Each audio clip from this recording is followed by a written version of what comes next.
ഹരേ രാമ രാമ രാമ ഹരേ ഹരേ.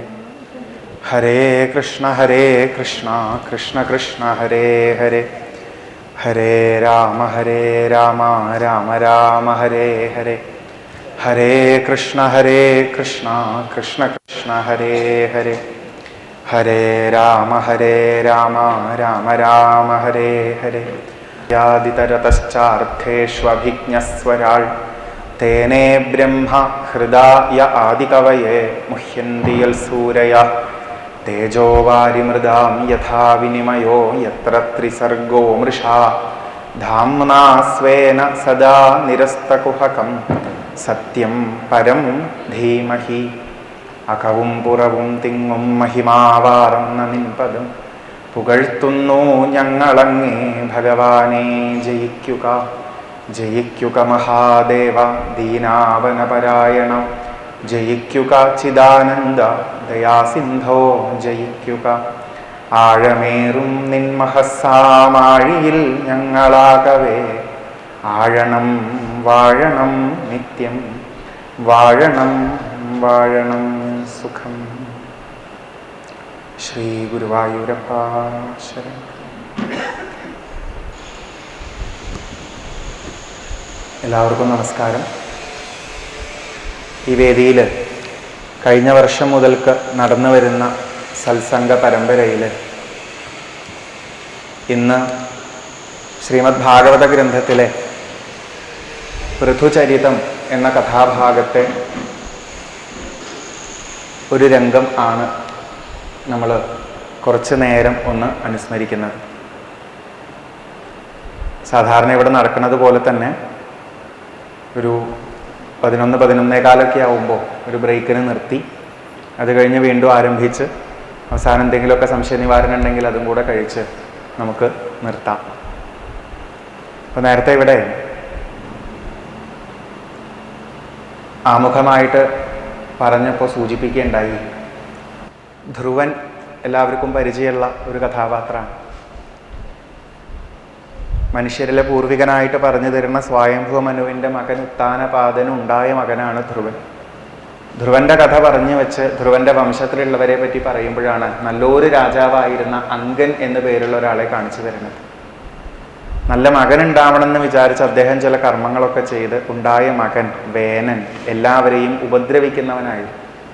രാജകുമാരൻ എല്ലാവരോടും നല്ല രീതിയിൽ പെരുമാറുന്ന, എല്ലാവർക്കും നാളെ നല്ലതിലേക്ക് വഴി നേരെയാക്കി കൊടുക്കും എന്നുറപ്പുള്ളൊരു വാഗ്ദാനം ആവണം. അതിന് പകരം എല്ലാവരെയും ഉപദ്രവിക്കുന്ന സ്വഭാവക്കാരനായി മാറി. അങ്കൻ എന്ന രാജാവിന് സഹിക്കാൻ വയ്യാണ്ട് അദ്ദേഹം ഓടിപ്പോയി. നിവൃത്തികേടുകൊണ്ട് എല്ലാവരും ഒരു രാജാവെങ്കിലും വേണ്ടേന്ന് കരുതി വേനനെ രാജാവാക്കി ഉത്തരവാദിത്വം കൊടുത്താൽ നേരെയാവുമെന്ന് കരുതിയിട്ട്. പക്ഷെ വേനൻ പൊതുവെ സ്വഭാവം നേരെയല്ലാത്തതുകൊണ്ട് ഒപ്പം കയ്യിൽ പവറും കൂടെ കിട്ടിയപ്പോൾ എല്ലാം അപകടമാക്കി മാറ്റി. പൂർവികരായിട്ട് തുടർന്ന് വന്നിരുന്ന കുറേ ചിട്ടകളൊക്കെ ഇവിടെ നിന്ന് ഒഴിവാക്കി. കുറേ തരത്തിലുള്ള ആചാരാനുഷ്ഠാനങ്ങൾ വേണ്ടാന്ന് പറഞ്ഞു. ഋഷിമാരിടയ്ക്ക് വന്ന് അദ്ദേഹത്തോട് പറഞ്ഞു നോക്കി, പണ്ടുള്ളവരിങ്ങനത്തെ ആചാരാനുഷ്ഠാനങ്ങൾ പറഞ്ഞു തന്നിരിക്കണത് പ്രകൃതിയെ നല്ലതുപോലെ നമുക്ക് ഇവിടെ എപ്പോഴും സന്തുലിതാവസ്ഥയിൽ കിട്ടാൻ വേണ്ടിയിട്ടും മാത്രമല്ല മനുഷ്യരുടെ മനസ്സ് തമ്മിൽ ഒരു ഐക്യം ഉണ്ടാവാൻ വേണ്ടിയിട്ടുമാണ്, അതൊഴിവാക്കരുത് എന്ന് പറഞ്ഞു. വേനൻ അഹങ്കാരത്തോടു കൂടി സംസാരിച്ചു. അവസാനം ആ അഹങ്കാരം കാരണം തന്നെ വേനൻ നശിച്ചുപോയി. വീണ്ടും രാജാവില്ലാത്ത അവസ്ഥ വന്ന് എല്ലാവരും പല രീതിയിലും ശ്രമിച്ചപ്പോഴാണ് ഭഗവാൻ തന്നെ താളം തെറ്റിക്കിടക്കുന്ന അവിടുത്തെ കാര്യങ്ങൾ നേരെയാക്കാൻ വേണ്ടി പൃഥു ആയി അവതരിച്ചത് എന്ന് പറയുന്നു. പൃഥുവായി വന്ന് ജനങ്ങളുടെ കാര്യങ്ങൾ നേരെയാക്കാൻ തുടങ്ങുകയാണ്. ഒന്നും കിട്ടുന്നില്ല ഭൂമിയിൽ നിന്ന് എന്നെല്ലാവരും പരാതി പറഞ്ഞപ്പോൾ ഭൂമിയോട് അന്വേഷിച്ചു. ഭൂമി പറഞ്ഞു കൊടുത്ത മറുപടി, മനുഷ്യരെല്ലാവരും കൂടെ ഇവിടെ ജീവിക്കുമ്പോൾ അവർക്ക് വേണ്ടതെല്ലാം എന്നിൽ സൃഷ്ടികർത്താവ് നേരെയാക്കി വെച്ചിട്ടുണ്ട്. ഭക്ഷണവും മറ്റു കാര്യങ്ങളും ഒക്കെ ഭൂമിയിൽ നിന്ന് കിട്ടും. പക്ഷേ മനുഷ്യരൊരിത്തിരി അച്ചടക്കത്തോടു കൂടി ജീവിക്കും കൂടെ വേണം. അല്ലെങ്കിൽ ഇതൊന്നും വേണ്ടതുപോലെ എടുക്കാൻ പറ്റില്ല.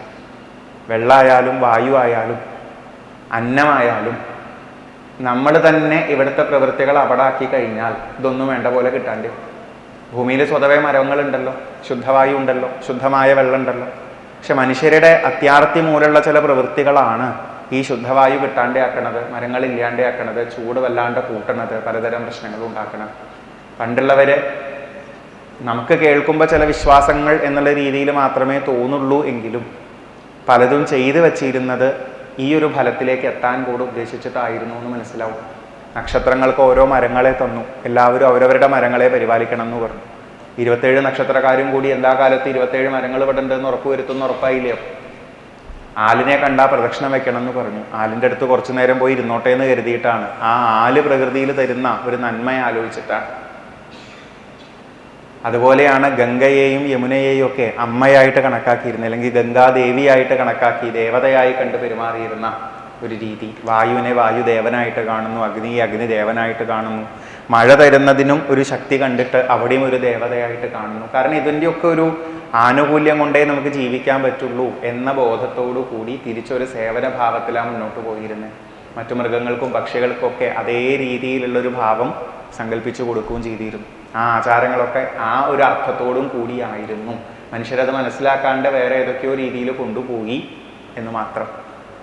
അങ്ങനത്തെ പേരിൽ പറഞ്ഞാലെങ്കിലും മനുഷ്യരിത് ചെയ്തിരുന്നു എന്നുള്ളതാണ് ഒരു വലിയ കാര്യം. പൃഥു എല്ലാവർക്കും ഇത് മനസ്സിലാക്കി കൊടുത്തു ഭൂമിയുടെ വാക്കുകളിലൂടെ. ഇനി ചിട്ട തെറ്റിക്കാതെ ജീവിച്ചോളാം എന്നുള്ള ഉറപ്പുമ്പിലാണ് ഭൂമി എല്ലാം വീണ്ടും തന്നു തുടങ്ങണത്. താളം തെറ്റി അവസ്ഥ മാറ്റി പൃഥു എല്ലാവർക്കും നേരെയാക്കി കൊടുത്തു. എന്നിട്ട് പൃഥു പറഞ്ഞു, നമ്മളും ഇനി പൂർവികർ പറഞ്ഞതുപോലെയുള്ള ചില അനുഷ്ഠാനങ്ങളൊക്കെ ചെയ്യണം. അതിൻ്റെ വലിയൊരു ഭാഗമാണ് യാഗം ചെയ്യുക എന്ന് പറയുന്നത്. യാഗം ചെയ്യുമ്പോൾ പ്രകൃതിയിൽ ഒരു സന്തുലിതാവസ്ഥ നമുക്ക് നേരെയാക്കി കിട്ടും. ഒപ്പം നമ്മളെല്ലാവരും കൂടെ ഈ പ്രകൃതിയെ സേവിക്കുന്നു, നമുക്ക് എല്ലാവർക്കും ഇവിടെ നല്ലതുപോലെ ജീവിക്കാറാവണം എന്നൊരു സങ്കല്പത്തോടു കൂടി യാഗത്തിൽ എല്ലാവരും പങ്കെടുക്കുമ്പോൾ എന്നും നമ്മളൊരു കുടുംബമാണ് എന്നുള്ള ബോധം എല്ലാവർക്കും ഉണ്ടാവുകയും ചെയ്യും. പൃഥു യാഗം നടത്താൻ തീരുമാനിച്ചു. നിങ്ങളൊക്കെ പറ്റുന്ന പോലെ കൂടെ നിന്നാൽ മതി എന്ന് പറഞ്ഞു. എല്ലാവരും കൂടെ നിന്നു. ഞങ്ങൾക്ക് വേണ്ടി എല്ലാം നേരെയാക്കി തരുന്ന ഒരു രാജാവിനെ കാണുമ്പോൾ അവർക്ക് വലിയ സന്തോഷം. യാഗങ്ങൾ ഓരോന്നോരോന്നായി കഴിഞ്ഞ് 99 എണ്ണവും കഴിഞ്ഞപ്പോൾ ദേവേന്ദ്രൻ പ്രശ്നം ഉണ്ടാക്കാൻ വന്നു എന്നാണ് കഥയിൽ പറയുന്നത്. ദേവേന്ദ്രന് ഒരൊറ്റ നിർബന്ധമേ ഉള്ളൂ, 6 യാഗം നടത്തിയാലും ഒരു വിരോധമില്ല. പക്ഷെ 100 യാഗം നടത്തിയ ആളുടെ സർട്ടിഫിക്കറ്റ് ഞാൻ ആർക്കും കൊടുക്കില്ല, അത് ഞാൻ മാത്രമേ കയ്യിൽ വെക്കുള്ളൂ എന്നുള്ളതാണ് ദേവേന്ദ്രൻ്റെ ഒരു ചിന്ത. നമുക്കത് കേൾക്കുമ്പോൾ തോന്നാറുണ്ട് കേട്ടോ, ഈ നല്ലത് ചെയ്യണത് ഇഷ്ടമാണെങ്കിലും എന്നേക്കാൾ കൂടുതൽ നല്ലത് മറ്റൊരു ചെയ്യണത് ഇഷ്ടമല്ല എന്ന്. അങ്ങനെ ഒരു സ്വഭാവമുണ്ട്. അത് നമ്മുടെ ഉള്ളിൽ അറിയാണ്ട് വന്നു പോണതാ. ലോകത്ത് നല്ല കാര്യങ്ങൾ ചെയ്യുന്നവരിലെ ഒരു അവാർഡ് അതെനിക്ക് കിട്ടിയാൽ മതി, ബാക്കിയുള്ളവരൊക്കെ എന്നേക്കാൾ കുറച്ച് കുറവ് നല്ല കാര്യങ്ങൾ ചെയ്താൽ മതി. ദേവേന്ദ്രൻ്റെ ആ ഒരു സ്വഭാവം കാരണം ഈ 100ാമത്തത് നടക്കാൻ തുടങ്ങുമ്പോൾ ദേവേന്ദ്രൻ പല രീതിയിൽ വന്ന് ബുദ്ധിമുട്ടിച്ചു. പൃഥു നല്ല ക്ഷമയുള്ള ആളാണ്. ഭഗവാന്റെ തന്നെ അവതാരമാണെങ്കിലും നമുക്കവിടെ ചില സമയങ്ങളിൽ മാത്രമേ അങ്ങനത്തെ സവിശേഷതകൾ കാണിച്ചു തരുള്ളൂ. അല്ലാത്തപ്പോഴൊക്കെ പൃഥു ആരാണ്? ഒരു നല്ല മനുഷ്യൻ എന്നുള്ള രീതിയിൽ നമുക്ക് കാണിച്ചു തരും. ക്ഷമയോടുകൂടി നിന്നു. പല രീതിയിലും ഈ ദേവേന്ദ്രൻ എന്തെങ്കിലുമൊക്കെ ഒപ്പിക്കുമ്പോൾ തിരിച്ചൊന്നും ചെയ്യാണ്ട് കുറച്ച് സമയം നഷ്ടമായാലും വേണ്ടില്ല, ഞാൻ സഹിച്ചു എന്നുള്ള നിലയ്ക്കാണ് പെരുമാറിയിരുന്നത്. ഒന്ന് ആലോചിച്ച് നോക്കൂ, നമുക്ക് വേണ്ട ഒരു സാധനം ഒരാളെടുത്ത് അപ്പുറത്ത് കൊണ്ടുവച്ചു, നമ്മുടെ പരിപാടി നടക്കാതിരിക്കാൻ വേണ്ടിയിട്ട്. നമ്മളൊന്നും പറയാൻ പോയില്ല, അത് അവിടെ നിന്ന് തന്നെ തിരിച്ച് ഇങ്ങോട്ട് തന്നെ കൊണ്ടുവച്ചു, വീണ്ടും പരിപാടി തുടങ്ങി. അയാൾ വീണ്ടും വന്നിട്ട് ഇതിനെടുത്തിട്ട് വേറെ എവിടെയെങ്കിലും കൊണ്ടുവയ്ക്കും. അപ്പോഴും ഒന്നും പറയാൻ പോയില്ല, അവിടെ പോയിട്ട് എടുത്തിട്ട് ഇങ്ങോട്ട് കൊണ്ടുവന്നു. കുറച്ച് കഴിഞ്ഞാൽ അല്ലേ, നമ്മളിങ്ങനെ മിണ്ടാതിരിക്കുകയാണ്, ക്ഷമിച്ചുകൊണ്ടേ ഇരിക്കുകയാണ്, പക്ഷെ ഇയാളോട്ട് നിർത്തണില്ല എന്നുള്ളൊരവസ്ഥ.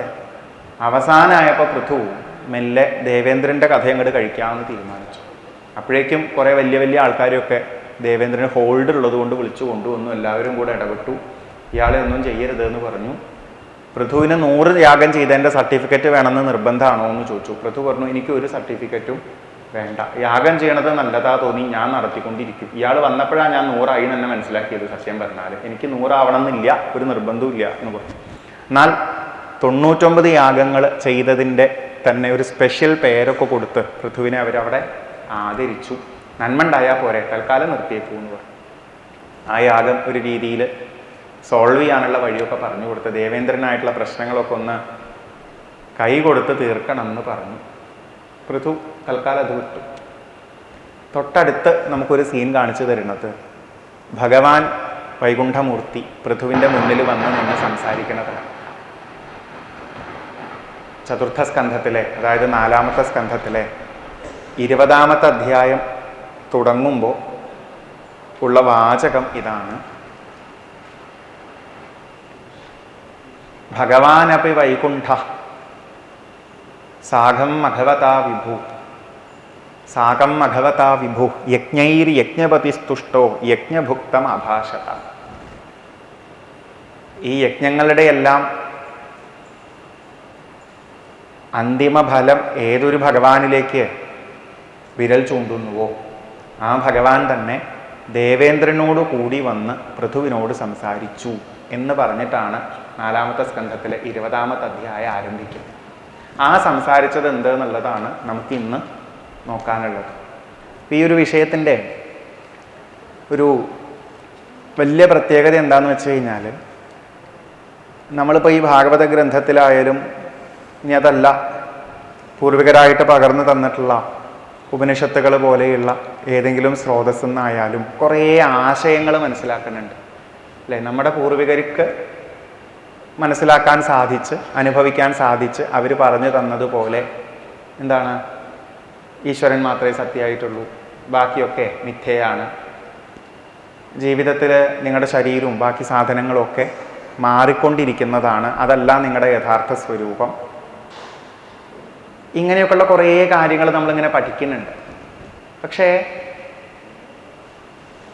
ജീവിതത്തിലെ പ്രത്യേക സാഹചര്യങ്ങളിൽ ഈ അറിവിനെ എങ്ങനെ പ്രാവർത്തികമാക്കാം എന്നുള്ളത് അറിയാണ്ട് പോവുകയാണ് നമുക്ക് പലപ്പോഴും. അപ്പം എന്താ വെച്ചാൽ നമ്മുടെ ജീവിതവും ഈ പഠനവും വേറെ ആയിട്ടായിരിക്കണം. ഞങ്ങൾ ഉപനിഷത്ത് പഠിക്കാൻ പോവുകയാണ് എന്ന് ആൾക്കാർ പറയാറുണ്ട്. അവരിരുന്ന് പഠിക്കുന്നുണ്ട്. കുറേ ആയി അവരെ കുറ്റം പറയണു. തൽക്കാലം നിർത്താൻ ഞാൻ വേറൊരു ഉദാഹരണം എടുക്കാം, അതാണ് നല്ലത്. ഈ BA സാൻസ്ക്രിറ്റ് MA സാൻസ്ക്രിറ്റ് ഒക്കെ പഠിക്കുന്നവരുണ്ട്. BA സാൻസ്ക്രിറ്റ് മോഹിച്ചെടുക്കുന്നവരുമുണ്ട്, അല്ലാണ്ട് അങ്ങോട്ട് എത്തിപ്പോണവരുമുണ്ട്. അതിൽ ഈ ഉപനിഷത്തുകളെയൊക്കെ പഠിപ്പിക്കും. ഈശാവാസ്യ ഉപനിഷത്തൊക്കെ പഠിപ്പിക്കും ചെറുതായതുകൊണ്ട്. അപ്പം അതിൽ ചില വരികളൊക്കെ പഠിക്കുക, അതിൻ്റെ അന്വയാർത്ഥം എഴുതാൻ അറിയണം, അതിൻ്റെ ഭാവാർത്ഥം എഴുതാൻ അറിയണം. ഇതൊക്കെ എഴുതിയ മാർക്ക് കിട്ടും പരീക്ഷയ്ക്ക്. പക്ഷെ ഇതൊരു തരി പോലും ചിലപ്പോൾ എവിടേക്ക് എടുക്കാനുണ്ടാവില്ല, ജീവിതത്തിലേക്ക് എടുക്കാനുണ്ടാവില്ല. കാരണം ഇത് ജീവിതവുമായിട്ട് ബന്ധപ്പെട്ട് കിടക്കുന്നതാണ് എന്ന് മനസ്സിലാക്കാൻ പറ്റാത്തതുകൊണ്ടാണ്, അല്ലെങ്കിൽ ആ രീതിയിൽ ഒരിക്കലും ഘടിപ്പിക്കാൻ നോക്കാത്തതുകൊണ്ടാണ്.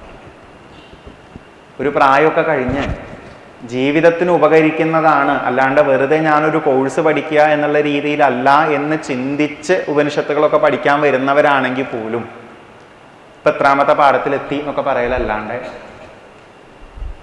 സ്വന്തം വീട്ടുകാരോട് പെരുമാറുമ്പോഴോ ജീവിതത്തിലെ ചില അനുഭവങ്ങളിലൂടെ കടന്നു പോകുമ്പോഴോ ഇതെങ്ങനെ പ്രാവർത്തികമാക്കണം എന്നുള്ളത് പലപ്പോഴും മനസ്സിലാവണില്ല.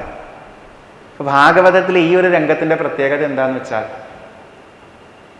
പൃഥുവിന് അങ്ങോട്ട് ഒരു തരത്തിലും ഉപദ്രവം ചെയ്യാൻ ശ്രമിക്കാതിരുന്നിട്ട് പോലും ഇങ്ങോട്ട് വന്ന് കഷ്ടപ്പെടുത്തിയ ഒരു ദേവേന്ദ്രൻ മുന്നിലുണ്ട്. സഹി കെട്ടിട്ടാണ് ആ ദേവേന്ദ്രൻ്റെ അടുത്ത് ഒന്ന് റിയാക്ട് ചെയ്യാനായിട്ട് ശ്രമിച്ചത്. അപ്പോഴും വലിയവരൊക്കെ വന്ന് ഇടപെട്ടപ്പോൾ പൃഥു നിർത്തുകയും ചെയ്തു. എന്നിട്ട് ഇപ്പോൾ വീണ്ടും വൈകുണ്ഠമൂർത്തിയായ ഭഗവാൻ ദേവേന്ദ്രനെ മുന്നിൽ ഇങ്ങനെ കൊണ്ടുവന്ന് നിർത്തിയിരിക്കുകയാണ്. നമ്മളാച്ച എന്താ ഉണ്ടാവുക? നമ്മളെങ്ങനെയാ ആ ദേവേന്ദ്രന്റെ മുഖത്തേക്ക് ഒന്ന് നോക്കുക? നമ്മൾ ഇവിടെ വരെ ഒന്നും എത്തില്ല എന്നുള്ളതാണ് ഏറ്റവും വലിയ വിഷയം. മൂപ്പര് 1-ാമത്തെ തവണ അപകടം കാണിച്ചപ്പോൾ നമ്മൾ ചിലപ്പോൾ ഭാഗവതത്തിലെ ശ്ലോകമൊക്കെ ചൊല്ലി ക്ഷമിച്ചേക്കാം, എന്നിട്ട് 4 ആളോട് പറയും ചെയ്യും ഞാൻ ക്ഷമിച്ചു. നമ്മളൊക്കെ ഇപ്പം അങ്ങനെയല്ലേ വേണ്ടേ? അതൊക്കെ അങ്ങോട്ട് കേൾക്കുമ്പോഴാണ് 2-ാമത്തെയും 3-ാമത്തെയും തവണയൊക്കെ ആയാൽ നമ്മൾ വേറെ ന്യായ പറയാം. എന്താണ്? അതൊക്കെ ഭാഗവതത്തിൽ പറയാൻ കൊള്ളാം,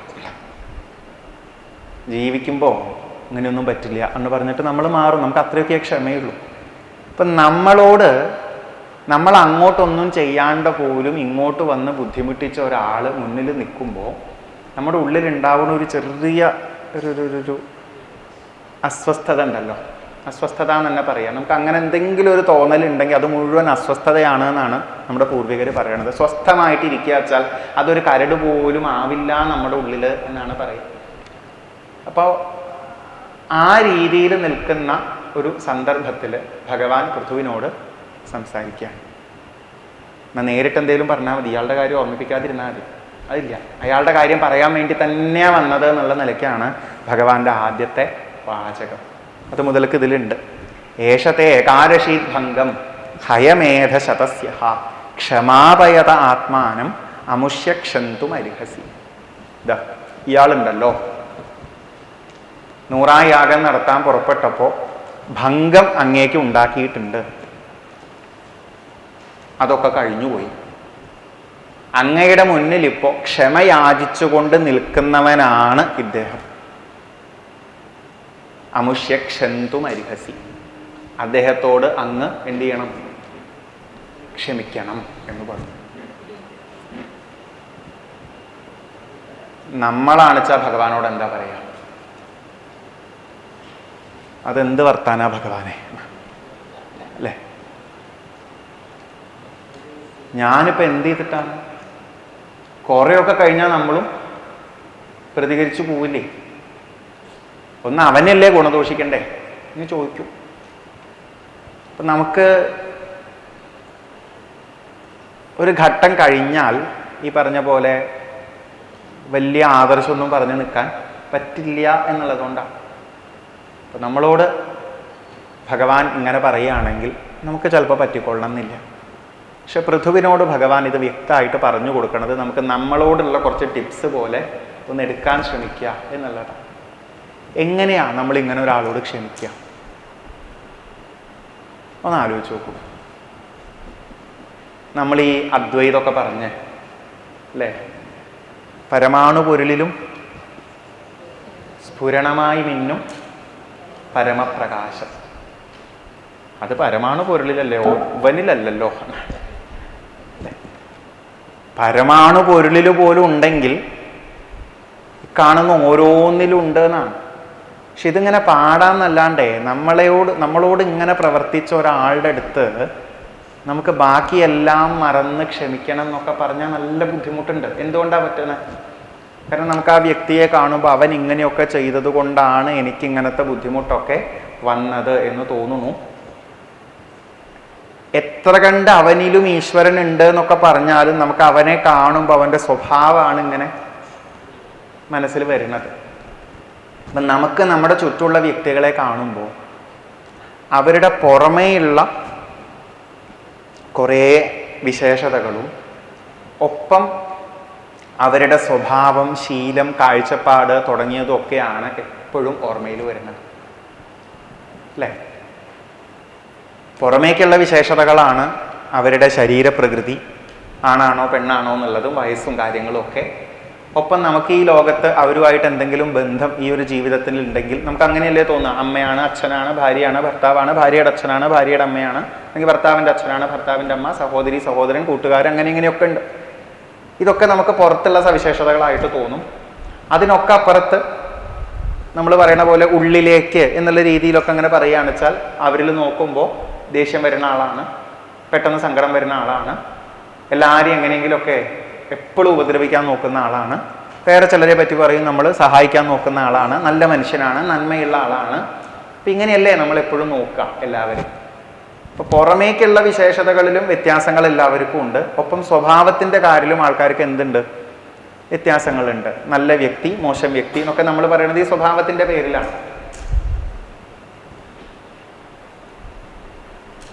ഭഗവാൻ പറയുന്നു പൃഥുവിൻ്റെ അടുത്ത്, സുധിയ സാധവോ ലോകേ നരദേവ നരോത്തമാഹ നാഭിദ്രുഹ്യന്തി ഭൂതേഭ്യോ യരിഹി നാത്മാ കളേവരം. സുധിയ, നല്ല ബുദ്ധിയുള്ളവർ, നല്ല രീതിയിൽ ബുദ്ധി കൊണ്ട് അറിയേണ്ടത് അറിഞ്ഞവർ. സാധവ, സാധുക്കൾ എന്ന് വിളിക്കുന്നവർ, അറിവ് കൊണ്ട് അവരുടേതാകുന്ന രീതിയിൽ ഒരടക്കം സംഭവിച്ചവർ. നരോത്തമാഹ, മനുഷ്യരിൽ അതുകൊണ്ട് തന്നെ എത്തിച്ചേരാവുന്ന ഒരു ഉയർന്ന നിലയിൽ എത്തിച്ചേർന്നു എന്ന് പറയാൻ സാധിക്കുന്നവർ. ഭൂതേഭ്യഃ ന അഭിദ്രുഹ്യന്തി, ചുറ്റുമുള്ള ഓരോന്നിനോടും ഒരിക്കലും ഇങ്ങനൊരു ദേഷ്യം ഉള്ളിൽ വെച്ച് പൊറുപ്പിക്കില്ല. അവരെ ഒരു തരത്തിലും വേദനിപ്പിക്കാനായിട്ടോ ഉപദ്രവിക്കാനായിട്ടോ ശ്രമിക്കില്ല എന്ന് പറയുന്നു. അതായത് അറിവുള്ളവർ, ഏറ്റവും ഉയർന്ന നിലയിലെത്തിയ മനുഷ്യർ ചുറ്റുമുള്ള ആരോടും ഒരു തരത്തിലുള്ള വെറുപ്പും വിദ്വേഷവും വെക്കില്ല. അവരെ ഒരു തരത്തിലും വേദനിപ്പിക്കാനായിട്ട് ശ്രമിക്കില്ല എന്ന് പറയുന്നു. കാരണം യരിഹി ന ആത്മാ കളേബരം, ആത്മാ കളേബരം ന, ആത്മാവ് ഈ ശരീരം അല്ല എന്നാണ് പറയണത്. അപ്പൊ ആത്മാവ് ശരീരമല്ലാത്തത് കൊണ്ട് അതിനെ അറിഞ്ഞവരാരും ചുറ്റുമുള്ള ആരോടും ഒരു തരത്തിലുമുള്ള വെറുപ്പും വിദ്വേഷവും വെക്കാറില്ല എന്ന് പറഞ്ഞാൽ എന്താണ് ഉദ്ദേശിക്കുന്നത്? ആത്മാവ് എന്നുള്ള വാക്ക് നമുക്ക് അവിടെ തൽക്കാലം യാഥാർത്ഥ്യം എന്നുള്ള അർത്ഥത്തിൽ എടുക്കാം. അപ്പോൾ ആത്മാവ് കളയപരമല്ല എന്ന് പറയുമ്പോൾ, കളയപരം എന്ന് പറഞ്ഞാൽ ശരീരമാണ്. പക്ഷെ ശരീരം എന്ന് പറയുമ്പോൾ നമ്മൾ ഈ പുറത്ത് കാണുന്ന തൊടാൻ പറ്റുന്ന ശരീരം മാത്രമായിട്ട് എടുക്കരുത്. നിങ്ങൾ കേട്ടിട്ടുണ്ടാവുമല്ലോ, സ്ഥൂല ശരീരം, സൂക്ഷ്മ ശരീരം എന്നൊക്കെ കേട്ടിട്ടുണ്ടാവും. അപ്പോൾ ശരീരം എന്ന് കേൾക്കുമ്പോൾ മിക്ക സമയത്തും പറ്റുകയാണെന്ന് വെച്ചാൽ ഈ പുറമേ കാണുന്ന അവയവങ്ങളും അതുപോലെ രക്തവും മാംസവും അസ്ഥിയും ഒക്കെ ചേർന്നതല്ലാണ്ട് അതിൻ്റെ കൂട്ടത്തിൽ സ്വഭാവം, ശീലം എന്നൊക്കെ തുടങ്ങി ഒരുവൻ്റെ മനസ്സിനെ, അല്ലെങ്കിൽ മനസ്സ് എന്ന് നമ്മൾ വിളിക്കുന്നതിനും കൂടെ ചേർത്തെടുക്കുക. അപ്പം മനസ്സും ശരീരം അപ്പം കഴിയും. അതായത് ഉള്ളിലും പുറത്തും. അതല്ല യഥാർത്ഥം, അല്ലെങ്കിൽ അതല്ല യാഥാർത്ഥ്യം എന്നാണ് പറയണത്. അതല്ല യാഥാർത്ഥ്യം എന്നുള്ളത് കൊണ്ട് അതിൻ്റെ പേരിൽ ആരോടും നമുക്ക് വെറുപ്പും വിദ്വേഷവും ഒന്നും വെക്കേണ്ട ആവശ്യം ഇല്ല എന്നുള്ളത്. അപ്പം ഇതാണ് നമുക്ക് അണ്ടർലൈൻ ചെയ്യാനുള്ളൊരു പോയിന്റ്. നിങ്ങൾക്ക് ചുറ്റും പലരോടും പല രീതിയിലുള്ള വെറുപ്പും വിദ്വേഷവും തോന്നുന്നത് ഒന്നിലോ അവരുടെ പുറത്തുള്ള പ്രത്യേകതകൾ കാരണം, അല്ലെങ്കിൽ അവരുടെ സ്വഭാവവും ശീലമൊക്കെ കാരണമാണ്. ഇത് യാഥാർത്ഥ്യമല്ല, അതല്ല യാഥാർത്ഥ്യം. അവര് എന്ന് പറഞ്ഞാൽ യഥാർത്ഥത്തിൽ ഈ സ്വഭാവമല്ല. പിന്നെ ഈ സ്വഭാവവും ശരീരമൊക്കെ ഇപ്പം എന്താണ്? അത് അതിൽ വന്നു പോകുന്ന ചിലത് മാത്രം ആണ്. യഥാർത്ഥത്തിൽ അവരും സച്ചിദാനന്ദമാണ് എന്ന് പറഞ്ഞു തരും. അപ്പൊ നമുക്ക് കുറച്ചും കൂടെ നമ്മുടെ ഒരു ഭാഷയിൽ മനസ്സിലാക്കാൻ നോക്കിക്കഴിഞ്ഞാൽ, ഇത് നമ്മളെ കാണുന്ന പോലെ നമുക്ക് അവരെ കാണാൻ പറ്റുള്ളൂ. ഞാൻ ആരാ എന്നുള്ള ചോദ്യത്തിന് നമുക്ക് നമ്മളെ ഒരു ശരീരമായിട്ടേ കാണാൻ പറ്റുള്ളൂ എന്നുണ്ടെങ്കിൽ നമുക്ക് ചുറ്റുമുള്ളവരെയും നമുക്ക് എങ്ങനെയേ കാണാൻ പറ്റുള്ളൂ? ശരീരമായിട്ടേ കാണാൻ പറ്റുള്ളൂ. ഞാൻ ആരാണെന്ന ചോദ്യത്തിന് എനിക്ക് എൻ്റെ സ്വഭാവങ്ങളും മറ്റുമൊക്കെയാണ് ഓർമ്മയിൽ വരുന്നത് എന്നുണ്ടെങ്കിൽ നമുക്ക് മറ്റുള്ളവരെ എങ്ങനെയേ കാണാൻ പറ്റുള്ളൂ? അതുപോലെ കാണാൻ പറ്റുള്ളൂ. പക്ഷേ എൻ്റെ മനസ്സും ശരീരവും പല രീതിയിൽ അങ്ങോട്ടും ഇങ്ങോട്ടും ഒക്കെ മാറി മറിഞ്ഞ് നടന്നുകൊണ്ടിരിക്കുന്നതാണ് യാഥാർത്ഥ്യം എന്ന് പറയുന്നത്. ആ മനസ്സിനും ശരീരത്തിനും വർക്ക് ചെയ്യാൻ ഒരു പ്ലാറ്റ്ഫോം ആയിട്ടിരിക്കുന്ന ഒരു ബോധം മാത്രമാണ്. കുറച്ചുകൂടെ നമ്മുടെ ഒരു ഭാഷയിൽ എടുത്താൽ ജീവൻ മാത്രമാണ് ഞാൻ എന്ന് തിരിച്ചറിയാൻ. ആ ജീവനിൽ വന്നു പോകുന്നതാണ് നമ്മുടെ കുറേ അഭിമാനങ്ങളും സ്വഭാവങ്ങളും ശീലങ്ങളും കാര്യങ്ങളും ഒക്കെ. അല്ലെ? ജീവനില്ലെങ്കിൽ അഭിമാനം ഉണ്ടോ? ഇല്ല. ജീവൻ ഉണ്ടെങ്കിൽ ആ ജീവനുള്ള ആൾക്ക് അഭിമാനങ്ങൾ പല രീതിയിൽ വന്ന് മാറിപ്പോണില്ലേ? നമ്മളൊക്കെ കേട്ടിട്ടില്ലേ? ചില ആൾക്കാർക്ക് ഓർമ്മയൊക്കെ പോയി. ഇന്നലെ വരെ അയാൾ വിചാരിച്ചത് വേറെന്തോന്നാണ്, ഇന്ന് വിചാരിക്കണതോ വേറെ എങ്ങനെയാണെന്ന്. അഭിമാനം പല രീതിയിൽ മാറണില്ലേ? ഉണ്ട്. സ്വഭാവങ്ങളും ശീലങ്ങളും ഒക്കെ മാറണില്ലേ? പക്ഷെ നമ്മൾ അപ്പോഴും എന്താ പറയുക? ആ വ്യക്തി പൂർണ്ണമായിട്ടും മാറിയിട്ടില്ല എന്ന് പറയും. എന്തുകൊണ്ടാണ് നമുക്കത് പറയാൻ പറ്റണേ?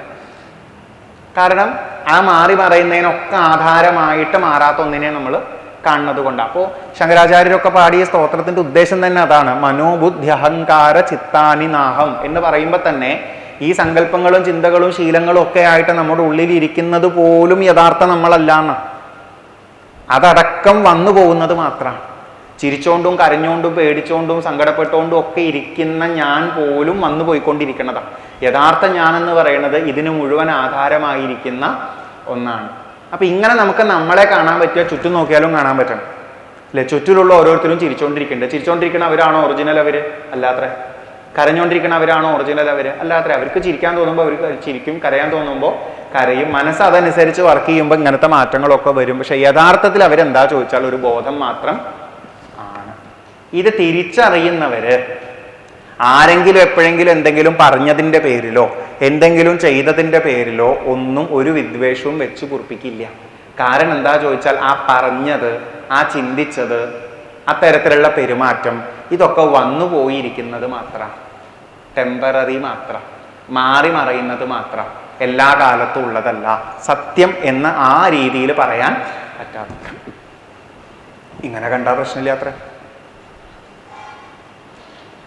ഇപ്പൊ ചുറ്റുമുള്ള ഓരോന്നിനെയും പുറമേ കാണുന്ന അല്ലെങ്കിൽ അതിൽ നിന്ന് പ്രകടമാവുന്ന ഓരോ വിഷയങ്ങൾക്കും അപ്പുറത്ത് അതിനാധാരമായിരിക്കുന്ന ഒരു ബോധമായിട്ട് കാണാൻ തുടങ്ങിക്കഴിഞ്ഞാൽ നമുക്ക് അവരോടൊരു പ്രശ്നം ഇല്ല. അവരുടെ മനസ്സിന്റെ വർക്കിംഗ് അനുസരിച്ച് അവരെന്തോ പറഞ്ഞു, അവരെന്തോ ചെയ്തു, അത് നാളെ വേറെന്തായിട്ട് മാറാം. യഥാർത്ഥ ബോധത്തിന്റെ രീതിയിൽ നോക്കുമ്പോൾ ഇതിന് വലിയ വിലയൊന്നും ഇല്ല. പറയാൻ എളുപ്പമാണ് അല്ലേ? പക്ഷെ നമ്മളോട് ചിലത് കാണിച്ചു കൂട്ടിയ ഒരാളെ നമ്മളിങ്ങനെ നോക്കുകയാണ്, കാണാൻ നല്ല ഭംഗിയുണ്ട്. അപ്പൊ അവിടെയല്ല നമ്മുടെ പ്രശ്നം. ആളുടെ സ്വഭാവവും ആളുടെ ചെയ്ത്തൊക്കെയാണ് നമുക്ക് ഓർമ്മയിൽ വരുന്നത്. അതുപോലും ടെമ്പററി ആണ്, അതിലേക്കല്ല ഫോക്കസ് ചെയ്യേണ്ടത് എന്നാണ് നമ്മുടെ അടുത്ത് പറഞ്ഞു തരുന്നത്. അതിനും ആധാരമായി നിൽക്കുന്ന ഒരു ബോധമായിട്ട് ആ വ്യക്തിയെയും കണ്ടു നോക്കൂ. നമ്മളൊരു ജീവനാണ്, നമ്മുടെ ഉള്ളിലും സ്വഭാവങ്ങൾ പലപ്പോഴും മാറി മറിഞ്ഞു വരാറില്ലേ? ഇല്ലേ? ചിന്തകളും വികാര വിചാരങ്ങളും ഒക്കെ മാറി മറിഞ്ഞു വരാറില്ലേ? പക്ഷേ ഒരു സമയത്തെ ചിന്ത വച്ച് നമുക്ക് നമ്മളെ പൂർണ്ണമായിട്ടും അങ്ങോട്ട് വിലയിരുത്താൻ പറ്റുമോ? അങ്ങനെ മാത്രം നമ്മളെ ആൾക്കാർ വിലയിരുത്തി തുടങ്ങിക്കഴിഞ്ഞാൽ എന്താ ഉണ്ടാവുക? ആലോചിച്ചു. ഒരു ദിവസം ഞാൻ പറഞ്ഞ വാക്കിന്റെ പേരിലാണ് ലോകം മുഴുവൻ എന്നെ ജീവിതകാലം മുഴുവൻ വിലയിരുത്തിക്കൊണ്ടിരിക്കണത് എന്ന് പറഞ്ഞാൽ പറ്റുമോ? ഒരു നിമിഷം വന്നു പോയത് മാത്രമല്ലേ അത് ആണ്. നമ്മുടെ ഒരു നിമിഷത്തെ ഒരു ചിന്ത, അത് മാത്രമാണ് നമ്മൾ, അതാണ് എൻ്റെ എല്ലാ കാലത്തെയും ഐഡന്റിറ്റി, എൻ്റെ വ്യക്തിത്വം എന്നുള്ള രീതിയിൽ ആൾക്കാർ നമ്മളെ കാണാൻ തുടങ്ങിക്കഴിഞ്ഞാൽ പറ്റുമോ? ഇല്ല. അപ്പൊ അതൊക്കെ നമ്മൾ എന്താ പറയുക? അത് കഴിഞ്ഞു പോയി, അല്ലെങ്കിൽ അത് മാറിപ്പോയി, അത് അന്നത്തെ അല്ലേ, അത് ഇന്നത്തെ അല്ലേ എന്ന് ചോദിച്ചിട്ട് ഈ സ്വഭാവങ്ങളും ശീലങ്ങളും കാര്യങ്ങളൊക്കെ നമ്മൾ തന്നെ സാധാരണ പറയുന്നുണ്ട്. എന്താണ്? ക്ഷണികമാണ്, അല്ലെങ്കിൽ നൈമിഷികമാണ്, നിത്യമല്ല എന്നുള്ളത്. അടിസ്ഥാനമായിട്ട് ഒരു ബോധം അല്ലെങ്കിൽ ഒരു ജീവൻ എന്നുള്ള രീതിയിൽ കാണാൻ പറ്റണം. അത് മറ്റുള്ളവരെയും കാണാൻ പറ്റും. ആ രീതിയിൽ കണ്ടാൽ ഇന്നലെ അവർ പറഞ്ഞതൊന്നും പ്രശ്നമല്ല. അപ്പൊ മിഞ്ഞാന്ന് പറഞ്ഞതോ? പക്ഷെ കഴിഞ്ഞ കൊല്ലം പറഞ്ഞത് ഞാൻ മറക്കില്ല. അപ്പൊ അതൊക്കെ ആ രീതിയിൽ അങ്ങോട്ട് കളയാറാവണം എന്നാണ് ഉദ്ദേശിക്കുന്നത്. എളുപ്പമല്ല. പക്ഷെ ഇവര് പറയുന്ന ആശയം എടുത്ത് നോക്കിക്കഴിഞ്ഞാൽ നമ്മുടെ ദേഷ്യവും സങ്കടവും പേടിയും ഒക്കെ ഇരിക്കുന്നത് വന്നു പോകുന്ന ചില പ്രവൃത്തികളുടെ ആശയങ്ങളുടെ ഒക്കെ പേരിൽ മാത്രമാണ്, യഥാർത്ഥമായിട്ട് എന്നുള്ള ബോധത്തിന്റെ പേരിൽ അല്ല. ശരിയല്ലേ? ചില രീതിയിൽ അവർ പ്രവർത്തിച്ചാൽ നമുക്ക് ഇഷ്ടമാണ്, വേറെ ചില രീതിയിൽ അവർ പ്രവർത്തിച്ചാൽ നമുക്ക് ഇഷ്ടാവണില്ല. അത് മാറിക്കൊണ്ടിരിക്കും.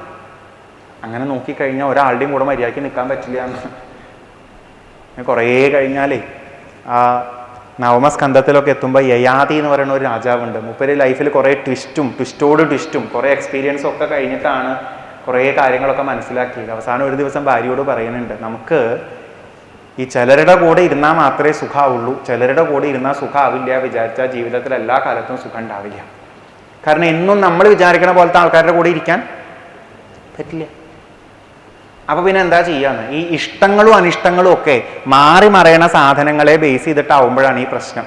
അത് മാറി മറിഞ്ഞുകൊണ്ടിരിക്കും. ആത്യന്തികമായിട്ട് ഇതൊരു ബോധമാണെന്ന് തിരിച്ചറിഞ്ഞാൽ ആരുടെ കൂടെ എവിടെ ഇരുന്നാലും എന്തിൻ്റെ ഒപ്പം എങ്ങനെ ഇരുന്നാലും പ്രശ്നമില്ല എന്നാവും. അപ്പോഴേ നമ്മൾ യാഥാർത്ഥ്യം അറിയുന്നുള്ളൂ, അപ്പോഴേ നമ്മൾ നിരന്തരമായി ഒന്നിനെ കാണുന്നുള്ളൂ എന്നുള്ളത്. അപ്പം നിങ്ങൾക്ക് ഒരാളെ സ്നേഹിക്കണോ ആത്മാർത്ഥമായിട്ട്? ഭാഗവതം പറയുകയാണ്, നിങ്ങൾ അയാളുടെ സ്വഭാവത്തെയോ ശരീരത്തെയോ സ്നേഹിച്ചാൽ നിങ്ങളുടെ സ്നേഹം മാറിപ്പോവും. കാരണം എന്താ? ശരീരവും സ്വഭാവവും മാറും. നമ്മൾ അത്രയൊന്നും എത്തിയിട്ടില്ല. നമ്മൾ ഇന്ന് പറയണത് എന്താ വെച്ചാൽ ശരീരം കണ്ട് സ്നേഹിക്കരുത്. എന്ത് കണ്ട് സ്നേഹിക്കണം? മനസ്സ് കണ്ട് സ്നേഹിക്കണം എന്നാണ്. നമ്മുടെ മുമ്പുള്ളവര് അതിൻ്റെ അപ്പുറ പറഞ്ഞത്. ഈ ശരീരം മാറണ പോലെ എന്തും മാറും, മനസ്സും മാറും. അപ്പൊ നിങ്ങൾക്ക് യഥാർത്ഥമായൊരു സ്നേഹം വേണം എന്നുണ്ടെങ്കിൽ നിങ്ങൾ ആ മനസ്സിനും അപ്പുറത്ത് അവരെ സ്നേഹിക്കണം. അപ്പൊ അവരിങ്ങോട്ട് എങ്ങനെ പെരുമാറി അവരുടെ സ്വഭാവം എന്താന്നുള്ളത് നമുക്ക് വിഷയാവില്ല എന്നുള്ളതാണ്. കാരണം നമ്മുടെ പൂർവികർ ഉദ്ദേശിച്ച സ്നേഹം നമുക്ക് അങ്ങോട്ട് ഉണ്ടാവണതിനെ പറ്റിയിട്ടാണ്. നമ്മൾ ഇന്ന് സംസാരിച്ചുകൊണ്ടിരിക്കുന്നത് അവര് നമ്മളെ പ്രീതിപ്പെടുത്തുവോ എന്നുള്ള ഒരർത്ഥത്തിലാണ്. അതാണ് അതിൻ്റെ വ്യത്യാസം. ശരിക്കും ഈ ഒരു വാചകമേ ഉള്ളൂ, ഇതിൻ്റെ ഉപദേശം മുഴുവൻ കഴിഞ്ഞു, വേറെ ഒന്നുമില്ല. ഇത് ശ്രദ്ധിച്ചറിഞ്ഞ് ജീവിക്കുന്നവനാണ് ഇവിടെ നന്നായി ജീവിക്കണത് എന്ന് പറയുള്ളൂ ഭഗവാൻ ഇനിയുള്ള വരികളിലൊക്കെ. പിന്നെ അത് കുറച്ചും കൂടെ ഒക്കെ ഒന്ന് എക്സ്പ്ലെയിൻ ചെയ്ത് തരാനായിട്ടുള്ള കുറച്ച് വാചകങ്ങളും ഉണ്ട് എന്ന് മാത്രം. അപ്പോൾ ഒരൊറ്റ സംഭവമാണ്, സുധിയ സാധവോ ലോകേ നരദേവ നരോത്തമാഹ നാഭിദ്രുഹ്യന്തി ഭൂതേഭ്യോ യരിഹി നാത്മാ കലയേന്ദ്രം. ആത്മാവ് ശരീരം അല്ല, അല്ലെങ്കിൽ യഥാർത്ഥ സ്വരൂപം എന്നത് പുറമേ കാണുന്ന നമുക്ക് തൊടാവുന്ന ഈ ശരീരമോ അല്ലെങ്കിൽ സ്വഭാവ സവിശേഷതകളോ അല്ല, അതിനപ്പുറമാണ്. ഇതെല്ലാം മാറി മറയുന്നതാണ്, യാഥാർത്ഥ്യം അതിനപ്പുറമാണ് എന്ന് കാണിച്ചു തരും. പൃഥുവിനോട് ക്ഷമിക്കാൻ പറയുമ്പോൾ എന്നോട് ഇങ്ങനെ ചെയ്തവനല്ലേ എന്നല്ലേ ചോദിക്കാനുണ്ടാവുക. പൃഥുവിന് അങ്ങനെ ഉണ്ട് എന്നല്ല കേട്ടോ. പക്ഷെ അവിടുന്ന് ഇങ്ങോട്ട് വരാവുന്ന ഒരു ചോദ്യം അതാണ്. അതിനുള്ള മറുപടിയാ ഭഗവാൻ പറയണത്. ഇന്നലെ അയാൾ എന്ത് ചെയ്തു, അയാളുടെ സ്വഭാവം എന്തായിരുന്നു എന്നുള്ളതൊക്കെ വന്നും പോയിരിക്കണതാ. അത് നോക്കണ്ട. ഈ കളേബരം, ഈ ശരീരമോ അവന്റെ പ്രവൃത്തി സ്വഭാവം തുടങ്ങിയതോ അല്ല. അറിവുള്ളവർ നോക്കുക. അറിവുള്ളവർ എന്തിനേ നോക്കുള്ളൂ? അതിനും ആധാരമായിരിക്കുന്ന ഒരു ബോധം തന്നെയല്ലേ ഇത് എന്ന് മാത്രമേ ചിന്തിക്കുള്ളൂ എന്നാണ്. നമുക്ക് നമ്മളെ ഒരു ജീവനായി കാണാനും ചുറ്റുമുള്ള ഓരോ വ്യക്തികളെയും അവരെങ്ങനെയൊക്കെ പെരുമാറിയിട്ടുള്ളവരാണെങ്കിലും ഒരു ജീവനായിട്ട് കാണാനും പറ്റുമ്പോഴാണ് കുറച്ചൊക്കെ നമ്മൾ ഈ ഭേദഭാവന കടന്ന് എന്നെ പോലെയല്ലേ അതും എന്നുള്ള ചിന്തയിലേക്ക് വരുന്നുണ്ട് എന്നെങ്കിലും നമുക്ക് പറയാനായിട്ട് പറ്റുക. അത് നമുക്ക് പ്രാക്ടിക്കൽ ലൈഫിൽ നോക്കാനുള്ള ഒന്നാണ്. നമ്മളൊക്കെ മിടുക്കന്മാരായതുകൊണ്ട് അടുത്ത ചോദ്യം ചോദിക്കുക, അത് അവനാദ്യം പറഞ്ഞു കൊടുക്കുക. ആർക്ക്? ദേവേന്ദ്രനെ. നമ്മളതാണ് ഭഗവാന്റെ അടുത്ത് ആദ്യം പറയാം.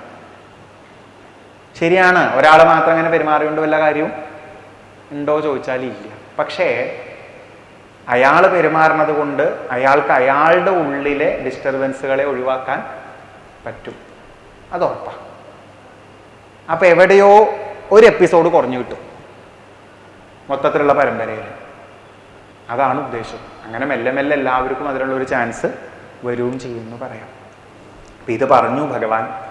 എന്നിട്ട് വീണ്ടും ഒരു ലൈനും കൂടെ ഉണ്ട്. പുരുഷാ യതി മുഹ്യന്തി ത്വാദൃശാ ദേവമായയാ ശ്രമ ഏവ പരം ജാതോ ദീർഘയാ വൃദ്ധസേവയാ. ത്വാദൃശാഹ പുരുഷാഹ, അങ്ങയെ പോലെയുള്ള ആൾക്കാര് ദേവമായയാ യതി മുഹ്യന്തി, മായയാൽ ഇപ്പോഴും കളിപ്പിക്കപ്പെടുന്നുണ്ടെങ്കിൽ,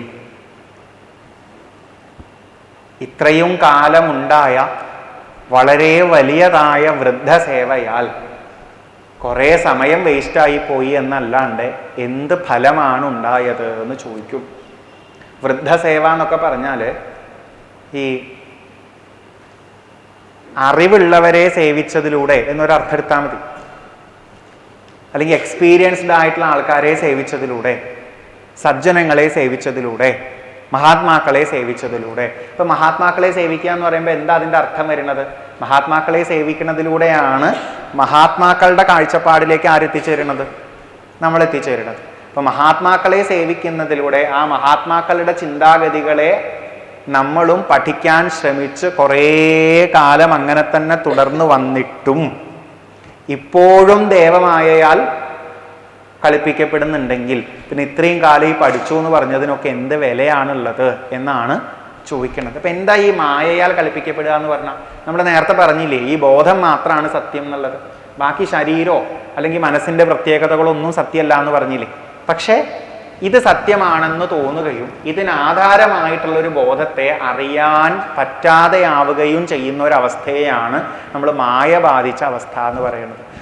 എളുപ്പം പറഞ്ഞാൽ അത്രയേ ഉള്ളൂ. യാഥാർത്ഥ്യം മറന്നിരിക്കുന്ന അവസ്ഥയാണ് മായ ബാധിച്ച അവസ്ഥ. നിങ്ങളുടെ ഒപ്പമുള്ള ഒരാൾ എന്നും ഉണ്ടാവുമെന്ന് നിങ്ങൾക്ക് തോന്നുന്നുണ്ടോ? എന്നാൽ നിങ്ങൾ മായയില്ല. കാരണം എന്താ? അതാണോ യാഥാർത്ഥ്യം? അല്ല. നിങ്ങളുടെ ചുറ്റുമുള്ളവരൊക്കെ എന്നും നിങ്ങൾ വിചാരിച്ചതുപോലെ പെരുമാറുള്ളൂ എന്ന് തോന്നുന്നുണ്ടോ? ഉണ്ടെങ്കിൽ നിങ്ങൾ മായയിലാണ്. കാരണം അത് യാഥാർത്ഥ്യമാണോ? ഉറപ്പുണ്ടോ? ഇല്ല. ഇത്രയേ ഉള്ളൂ വ്യത്യാസം. നമ്മളിതിനെ വല്ലാണ്ട് വേറെ ഇഷ്ടപ്പെട്ടുള്ള വാക്കുകളൊന്നും എടുത്ത് കൊണ്ടുപോകേണ്ട ആവശ്യമൊന്നുമില്ല. നമ്മൾ മായയിലാണ് എന്നുള്ളതിൻ്റെ തെളിവ് എന്താ ചോദിച്ചാൽ ജീവിതത്തിൻ്റെ യാഥാർത്ഥ്യം ആണ്. മറ്റുള്ളവനെ പറ്റിച്ചു, പിടിച്ചു വെച്ചു. ഇതെൻ്റെ അടുത്ത് നിന്ന് ആരും കൊണ്ടുപോയില്ല എന്ന് തോന്നുന്നുണ്ടോ? എന്നാ നമ്മൾ മായയിലാണ്. അത്രയേ ഉള്ളൂ. കണ്ടിട്ടൊരു സാധനം ഇഷ്ടമായി, നാളെ എന്നും അത് ഉണ്ടാവണം എന്ന് ചിന്തിച്ച് മോഹം വരുന്നുണ്ടോ? അപ്പം നമ്മൾ മായയിലാണ്. കാരണം അത് ഉണ്ടാവില്ല എന്ന് ഉറപ്പാണ്. അല്ലേ? ഇത്രയേ ഉള്ളൂ സംഭവം. പക്ഷേ ഇതിങ്ങനെ കുറേ കേട്ടിട്ടും പഠിച്ചിട്ടും ഇപ്പോഴും ഒരു ദേവേന്ദ്രൻ ഒരു പ്രവൃത്തി ചെയ്തതിൻ്റെ പേരിൽ ആ പ്രവൃത്തിയെ മാത്രമേ ഫോക്കസ് ചെയ്യാൻ പറ്റുന്നുള്ളൂ. പ്രവൃത്തി വന്നും പോയി ഇരിക്കുന്നതാ, അല്ലെങ്കിൽ ആ ദേവേന്ദ്രന്റെ സ്വഭാവം പോലും മാറി മറിഞ്ഞിരിക്കുന്നതാണ്. അതിനാധാരമായ ഒരു ബോധമായിട്ട് ദേവേന്ദ്രനെ കാണാൻ പറ്റില്ല വെച്ചാല് ഇത്രയും കാലം ആത്മാവാ സത്യം, ബാക്കിയുള്ളതൊക്കെ മായയാണ് മായയാണ് എന്ന് പറഞ്ഞിരുന്നിട്ട് എന്താ പ്രയോജനം ഉണ്ടായത് എന്നാണ് പൃഥുവിൻ്റെ അടുത്ത് ആര് ചോദിക്കണത്? ഭഗവാൻ ചോദിക്കണത്. അപ്പൊ നമ്മൾ ആലോചിക്കേണ്ടതാ അല്ലേ? എത്രയോ നമ്മളിത് കേട്ടോണ്ടിരിക്കുന്നുണ്ട്. എത്ര കാലമായി കേട്ടോണ്ടിരിക്കണോ ചോദിച്ചാൽ അറിയില്ല. കേൾക്കണത് മുഴുവൻ ഇതൊക്കെ തന്നെയാണ്. എന്നാലും നമുക്കിപ്പോഴും ക്ഷമ, സമചിത്തത, സ്നേഹം, അനുകമ്പ, സഹാനുഭൂതി ഇതൊന്നും വരണില്ല എന്നൊന്നും ഞാൻ പറയില്ല. എവിടേക്കോ വന്നു പോകുന്നുണ്ട്. പക്ഷെ പ്രബലമായിരിക്കുന്നത് ഇതിൻ്റെ ഓപ്പോസിറ്റ് ആയിട്ടുള്ള സംഭവങ്ങൾ ആയിരിക്കും എന്നുള്ളത്. അപ്പൊ പിന്നെ ഈ പഠിച്ചതുകൊണ്ട് എന്താ പ്രയോജനം ഉണ്ടായി ചോദിക്കാൻ ഇവർക്കറിയില്ലല്ലോ. അവർ വിചാരിച്ചത് പഠിച്ചതൊക്കെ പ്രാവർത്തികമാക്കാനുള്ളതാണ്. നമ്മളങ്ങനെ വിചാരിച്ചിട്ടില്ല എന്നുള്ളത് ആർക്കറിയില്ല? പണ്ടുള്ളവർക്കറിയില്ല. പണ്ടുള്ളവരുടെ കണക്കിൽ പഠിച്ചത് എന്ത് ചെയ്യും? പ്രാവർത്തികമാക്കും. അതുകൊണ്ട് അവർ കാര്യമായിട്ട് ചോദിച്ചിരുന്നത് നിങ്ങളെപ്പോലെ പഠിപ്പും വിവരമുള്ളവർ ഇങ്ങനെ ചെയ്യാൻ പാടുമോ എന്നുള്ളത്. നമ്മൾ ഇന്നും ആ ഡയലോഗൊക്കെ ചോദിക്കുന്നുണ്ട്. പക്ഷെ പഠിപ്പും വിവരമുള്ളവരൊന്നും അത് പ്രാവർത്തികമാക്കണം എന്നുള്ള നിർബന്ധമൊന്നും നമ്മൾ വെച്ചിട്ടില്ല. നമ്മൾ എന്തു പറയും? അത് വേറെ വേറെ ആണ് എളുപ്പം. അല്ലെങ്കിൽ പെട്ടില്ലേ? പ്രഭാഷണം ചെയ്യാൻ പറ്റുമോ? കാരണം പ്രഭാഷണം ചെയ്യണം എന്നുണ്ടെങ്കിൽ ആദ്യത്തെ ക്വാളിഫിക്കേഷൻ എന്താവും? അപ്പോൾ എന്താവും?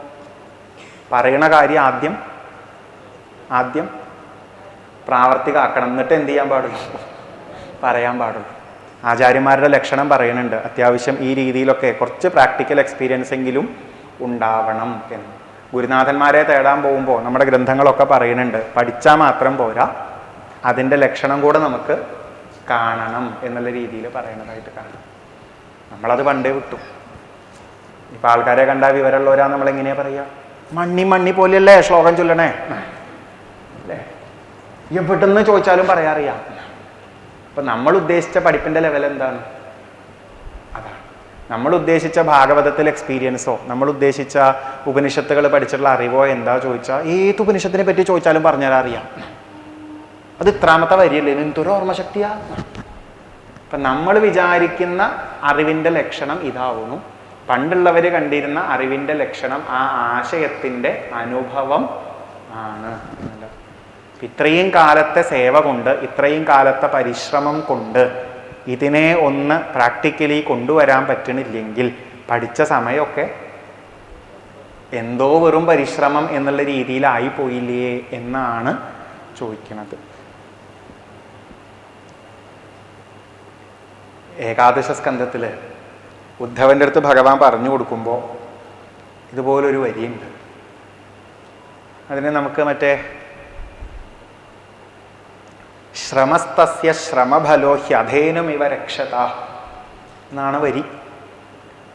ഇത്രയും കാലത്തെ പരിശ്രമമൊക്കെ ഇപ്പം ഏതുപോലെ ആയി ചോദിച്ചാൽ കറവയില്ലാത്ത പശുവിനെ വളർത്തിയ പോലെ ആയി.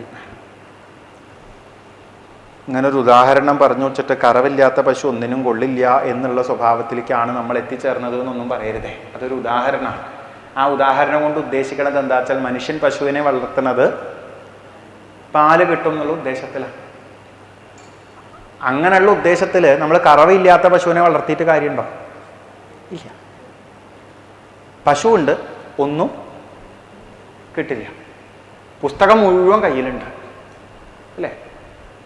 പഠിച്ച ശ്ലോകങ്ങൾ മുഴുവൻ ഓർമ്മയിലുണ്ട്. പക്ഷെ അതൊന്നും ഒന്നും കിട്ടുന്നില്ല. ആ ഒരു അവസ്ഥയായി പോകുന്നു, വെറും ശ്രമമായി പോകുന്നു എന്ന് പറയണത്.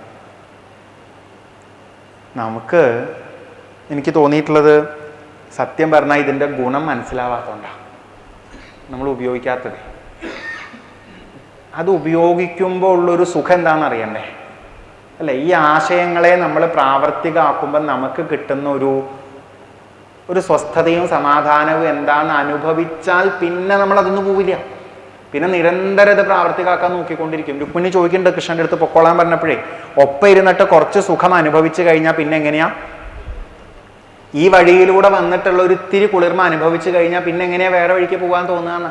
ഇപ്പൊ ശരിക്കും ആധ്യാത്മികതയുടെ ഒരു സുഖം നമുക്ക് എവിടെയെങ്കിലുമൊക്കെ അനുഭവമായിട്ടുണ്ടെങ്കിൽ, ആരെങ്കിലും എന്തെങ്കിലുമൊക്കെ പറയുമ്പോഴും അതിനെ വിട്ട് കളയാൻ പറ്റുന്ന ഒരു സ്ഥിതി നമുക്ക് വന്നു ചേർന്നുണ്ടെങ്കിൽ, ദേഷ്യം വരാത്തൊരവസ്ഥ വന്നിട്ടുണ്ടെങ്കിൽ, ആശങ്കപ്പെടാതെയും ആകുലപ്പെടാതെയും ഇരിക്കുന്ന ഒരവസ്ഥ നമുക്ക് വന്നിട്ടുണ്ടെങ്കിൽ, മറ്റുള്ളവരെ അപേക്ഷിച്ച് നോക്കുമ്പോൾ അതിൻ്റെ ഒരു സുഖം എന്താണെന്ന് നമുക്ക് മനസ്സിലാവും.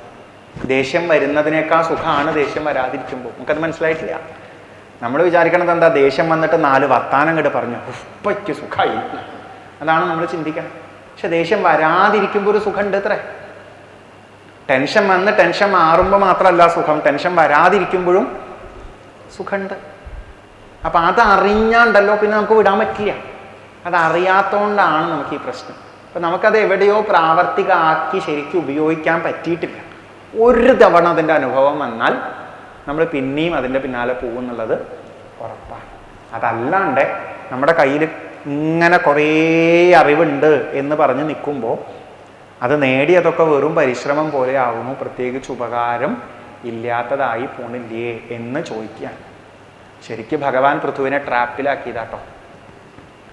നിങ്ങളെപ്പോലുള്ളവരൊക്കെ ഇങ്ങനെ ചെയ്താൽ പിന്നെ എങ്ങനെയാണ്? ഈ ഡയലോഗ് ഒരാൾ നമ്മുടെ അടുത്ത് പറഞ്ഞോ, നമ്മൾ പെട്ടു. പിന്നെ നമ്മുടെ അഭിമാന പ്രശ്നമാണ് അല്ലേ? നിങ്ങളെപ്പോലുള്ളവർക്കൊക്കെ ഇങ്ങനെ ക്ഷമിക്കാൻ പറ്റിയില്ലെങ്കിൽ പിന്നെ ആർക്കാ പറ്റുക എന്നൊക്കെ ചോദിച്ചാൽ നമുക്ക് എന്തായി? അഭിമാന പ്രശ്നമായി. പിന്നെ നമ്മൾ ക്ഷമിച്ചില്ലെങ്കിൽ എന്തോ വലിയ കുഴപ്പം പോലെ. പക്ഷേ ഭഗവാൻ ഉദ്ദേശിക്കുന്നത് അറിവുള്ളവർ ഇങ്ങനെ ഉള്ളിൽ ചെറിയ കരടുകൾ വെച്ചിരിക്കുന്നത് ശരിയല്ലല്ലോ എന്ന് ചോദിക്കുന്നത് പോലെയാണ്. ഇനി ഇതിനെ തന്നെ ഇങ്ങനെ എക്സ്പ്ലെയിൻ ചെയ്ത് പോകാനായിട്ട് ശ്രമിക്കുക. ഏതിനെ? നേരത്തെ പറഞ്ഞില്ലേ, യരിഹിനാത്മാ കളേവരം. യാഥാർത്ഥ്യം എന്ന് പറയുന്നത് ഈ പുറമേ കാണുന്ന ശരീരമോ മനസ്സോ ഒന്നും അല്ല, അതിനാധാരമായ ബോധം മാത്രമാണ് എന്ന് പറഞ്ഞില്ലേ. അതിനെങ്ങനെ കുറച്ചധികം വിശദീകരിക്കാനായിട്ട് ശ്രമിക്കുകയാണ് പിന്നെ ചെയ്യണത്. അതഃ കായമിമം വിദ്വാൻ അവിദ്യാ കാമകർമ്മഭി ആരബ്ധ ഇതി നൈവ ആസ്മിൻ പ്രതിബുദ്ധോനുഷഞ്ജതേ. ഈ കായം, ഈ ശരീരം എന്ന് പറയുമ്പോൾ എപ്പോഴും എന്തും കൂടെ ചേർത്തെടുക്കണം. ഈ ശരീരം മാത്രമല്ല, നമ്മുടെ മനസ്സ്, സ്വഭാവം, കാര്യങ്ങളും ഒക്കെ, സ്ഥൂല സൂക്ഷ്മ ശരീരങ്ങൾ മുഴുവൻ എടുക്കാം. ഇതെവിടെ നിന്ന് തുടങ്ങിയതാണ് എന്ന് ചോദിച്ചാൽ അതിന് പറയുന്ന മറുപടിയാണ് അവിദ്യാ കാമകർമ്മഭി എന്ന 3 സാധനങ്ങളാണ്. ഏതൊക്കെയാ? അവിദ്യ, കാമം, കർമ്മം. ഈ 3 എണ്ണം കൊണ്ടാണത്രേ നമ്മുടെ ഈ ശരീരം ഉണ്ടാക്കപ്പെട്ടിരിക്കുന്നത്. അല്ലെങ്കിൽ ഈ 3 എണ്ണം കൊണ്ടാണത്രേ നമ്മുടെ ഇന്നത്തെ സ്വഭാവ സവിശേഷതകളൊക്കെ വന്നിരിക്കുന്നത്. ഈ പേര് കേട്ടിട്ട് വലിയ പ്രശ്നമൊന്നും വിചാരിക്കേണ്ട കേട്ടോ. ഇത് മനസ്സിലാക്കാൻ വളരെ സിമ്പിളാണ്. അവിദ്യ എന്ന് പറഞ്ഞാൽ എന്താ ചോദിച്ചാൽ യാഥാർത്ഥ്യം മറന്നു. അവിദ്യ എന്താണ്? യാഥാർത്ഥ്യം മറന്നു. യാഥാർത്ഥ്യം മറന്നു കഴിഞ്ഞ് നമ്മൾ വേറെ എന്തോ ആണ് എന്ന് വിചാരിച്ച് നിൽക്കുമ്പോൾ സ്വാഭാവികമായിട്ടും അതിനെ ചുറ്റിപ്പറ്റിയിട്ടുള്ള കാമനകൾ ഉള്ളിൽ വരും, ആഗ്രഹങ്ങൾ വരും. അതാണ് കാമം. ആഗ്രഹങ്ങൾ വരുന്നതോടുകൂടി ആ ആഗ്രഹങ്ങൾ നിറവേറാൻ വേണ്ടി പലതും ചെയ്യും. അതാണ് കർമ്മം എന്ന് പറയുന്നത്. നമുക്കൊരു എക്സാമ്പിൾ എടുത്ത് നോക്കാം. ഇപ്പം നമ്മുടെയൊക്കെ യഥാർത്ഥ അഡ്രസ്സ് എന്ന് പറഞ്ഞു കഴിഞ്ഞാൽ ഞാൻ എളുപ്പം പറയാറുള്ളൊരു വാചകമാണ് കെയർ ഓഫ് നാരായണൻ എന്നുള്ളത്. അതാണ് നമ്മുടെ യഥാർത്ഥ അഡ്രസ്സ്. ഈ കെയർ ഓഫ് നാരായണൻ എന്നൊരു രീതിയിൽ പറയണമെന്നേ ഉള്ളൂ. നമുക്ക് വേണമെച്ചാൽ മാറ്റിയെടുക്കാം. നാരായണൻ എന്നുള്ള പേര് മാറ്റി വേറെ വല്ല പേരും വെക്കാം. ഇനി ഇതൊന്നും അല്ലാച്ചാൽ നമ്മളൊരു ജീവനാണെന്ന് പറയാം, അല്ലെങ്കിൽ ബോധമാണെന്ന് പറയാം, ആത്മാവാണെന്ന് പറയാം. ഇനി നിങ്ങൾക്ക് വലിയ ഡയലോഗിൽ മാത്രം കേട്ടാലേ ഇഷ്ടമാവുള്ളൂ എന്നുണ്ട് വെച്ചാൽ അഹം ബ്രഹ്മാസ്മിയിൽ പിടിച്ചോളൂ, കുഴപ്പമില്ല. അതാണ് നമ്മുടെ യഥാർത്ഥ ഐഡന്റിറ്റി. ഇത് മറന്നു എന്ന് വിചാരിക്കുക. ഇത് മറന്നിട്ട് നമ്മൾ വേറെ പല ഐഡന്റിറ്റിയിലേക്കും പോവുകയാണ്. വേറെ ഏതൊക്കെ ഐഡന്റിറ്റി വരാം? ഞാൻ ഈ ശരീരമാണ് എന്നൊരു ഐഡന്റിറ്റി വരാം. അതിനനുസരിച്ച് ഞാൻ ആണാണ് പെണ്ണാണ് എന്നുള്ളത് വരാം. ഞാൻ യുവാവാണ് അല്ലെങ്കിൽ വൃദ്ധനാണ് എന്നുള്ളത് വരാം. ഈ ശരീരവുമായിട്ട് ബന്ധപ്പെട്ട് ഞാൻ ഒരാളുടെ മകനാണ് അല്ലെങ്കിൽ മകളാണ്, സഹോദരനാണ്, സഹോദരിയാണെന്നൊക്കെ വരാം. ഇതൊക്കെ ഓരോ ഐഡന്റിറ്റി അല്ലേ ആണ്. ഇതൊക്കെ ഓരോ വ്യക്തിത്വങ്ങളാണ്. ഇതൊക്കെ നമുക്കുള്ള ഓരോ ഐഡന്റിറ്റി കാർഡുകളാണ്. പക്ഷെ നമ്മളോട് ആദ്യം പറയുന്നുണ്ട് ഈ ഐഡന്റിറ്റി കാർഡൊക്കെ ടെമ്പററി ആണ്. ശരിക്കുള്ള ഐഡന്റിറ്റി കാർഡ് ഏത് മാത്രമാണ്? ജീവനാണ് അല്ലെങ്കിൽ ബോധമാണ് അല്ലെങ്കിൽ ആത്മാവാണെന്ന് ഈശ്വരനോട് ചേർന്ന് പറയുന്ന ആ ഒരു ഐഡന്റിറ്റി മാത്രമാണ് സത്യം. എപ്പോൾ അത് മറന്നുവോ എപ്പം നമ്മൾ മകനോ മകളോ ഭാര്യയോ ഭർത്താവോ അച്ഛനോ അമ്മയോ ഒക്കെയാണ് ഞാനെന്ന് വിചാരിച്ചു, അപ്പം തൊട്ട് നമുക്ക് നമ്മുടെ ചുറ്റുമുള്ള ലോകത്തെ പറ്റിയിട്ട് കാമനകൾ വരും. നിങ്ങളൊരു അമ്മയാണ് എന്ന് സ്വയം വിചാരിച്ചിരിക്കുമ്പോൾ സ്വാഭാവികമായിട്ടും ആരെ പറ്റി സങ്കല്പങ്ങൾ ഉണ്ടാവും? ആരെ പറ്റി ഉണ്ടാവും? മക്കളെ പറ്റി ഉണ്ടാവും. ഞാനൊരു ഭർത്താവാണ് എന്നുള്ള ഒരു ഐഡന്റിറ്റിയിൽ നമുക്കൊന്ന് ഫോക്കസ് വന്നു കഴിഞ്ഞാൽ അപ്പം നമുക്ക് ആരെ പറ്റിയുള്ള ചിന്തകൾ ഉണ്ടാവും? ഭാര്യയെ പറ്റിയിട്ടുണ്ടാവും. ഞാനൊരു പുരുഷനാന്ന് ചിന്തിച്ചാൽ സ്വാഭാവികമായിട്ടും സ്ത്രീ എന്നുള്ള ചിന്ത വരും. ഞാനൊരു സ്ത്രീ ശരീരം എന്നുള്ള രീതിയിൽ ചിന്തിച്ചാൽ സ്വാഭാവികമായിട്ടും എന്തോർമ്മ വരും? ഒരു പുരുഷ ശരീരം എന്നുള്ള ഓർമ്മ വരും. അപ്പം നമ്മുടെ ഓരോ ഐഡന്റിറ്റിക്ക് ചുറ്റും നമുക്കൊരു ലോകമുണ്ട്. അമ്മയായ എൻ്റെ ചുറ്റും മക്കൾ കൂടിയിരിക്കുന്ന ഒരു ലോകമാണ്. അമ്മയും ഭാര്യയുമായ എൻ്റെ ചുറ്റും മക്കളും ഭർത്താവും കൂടിയിരിക്കുന്ന ലോകമാണ്.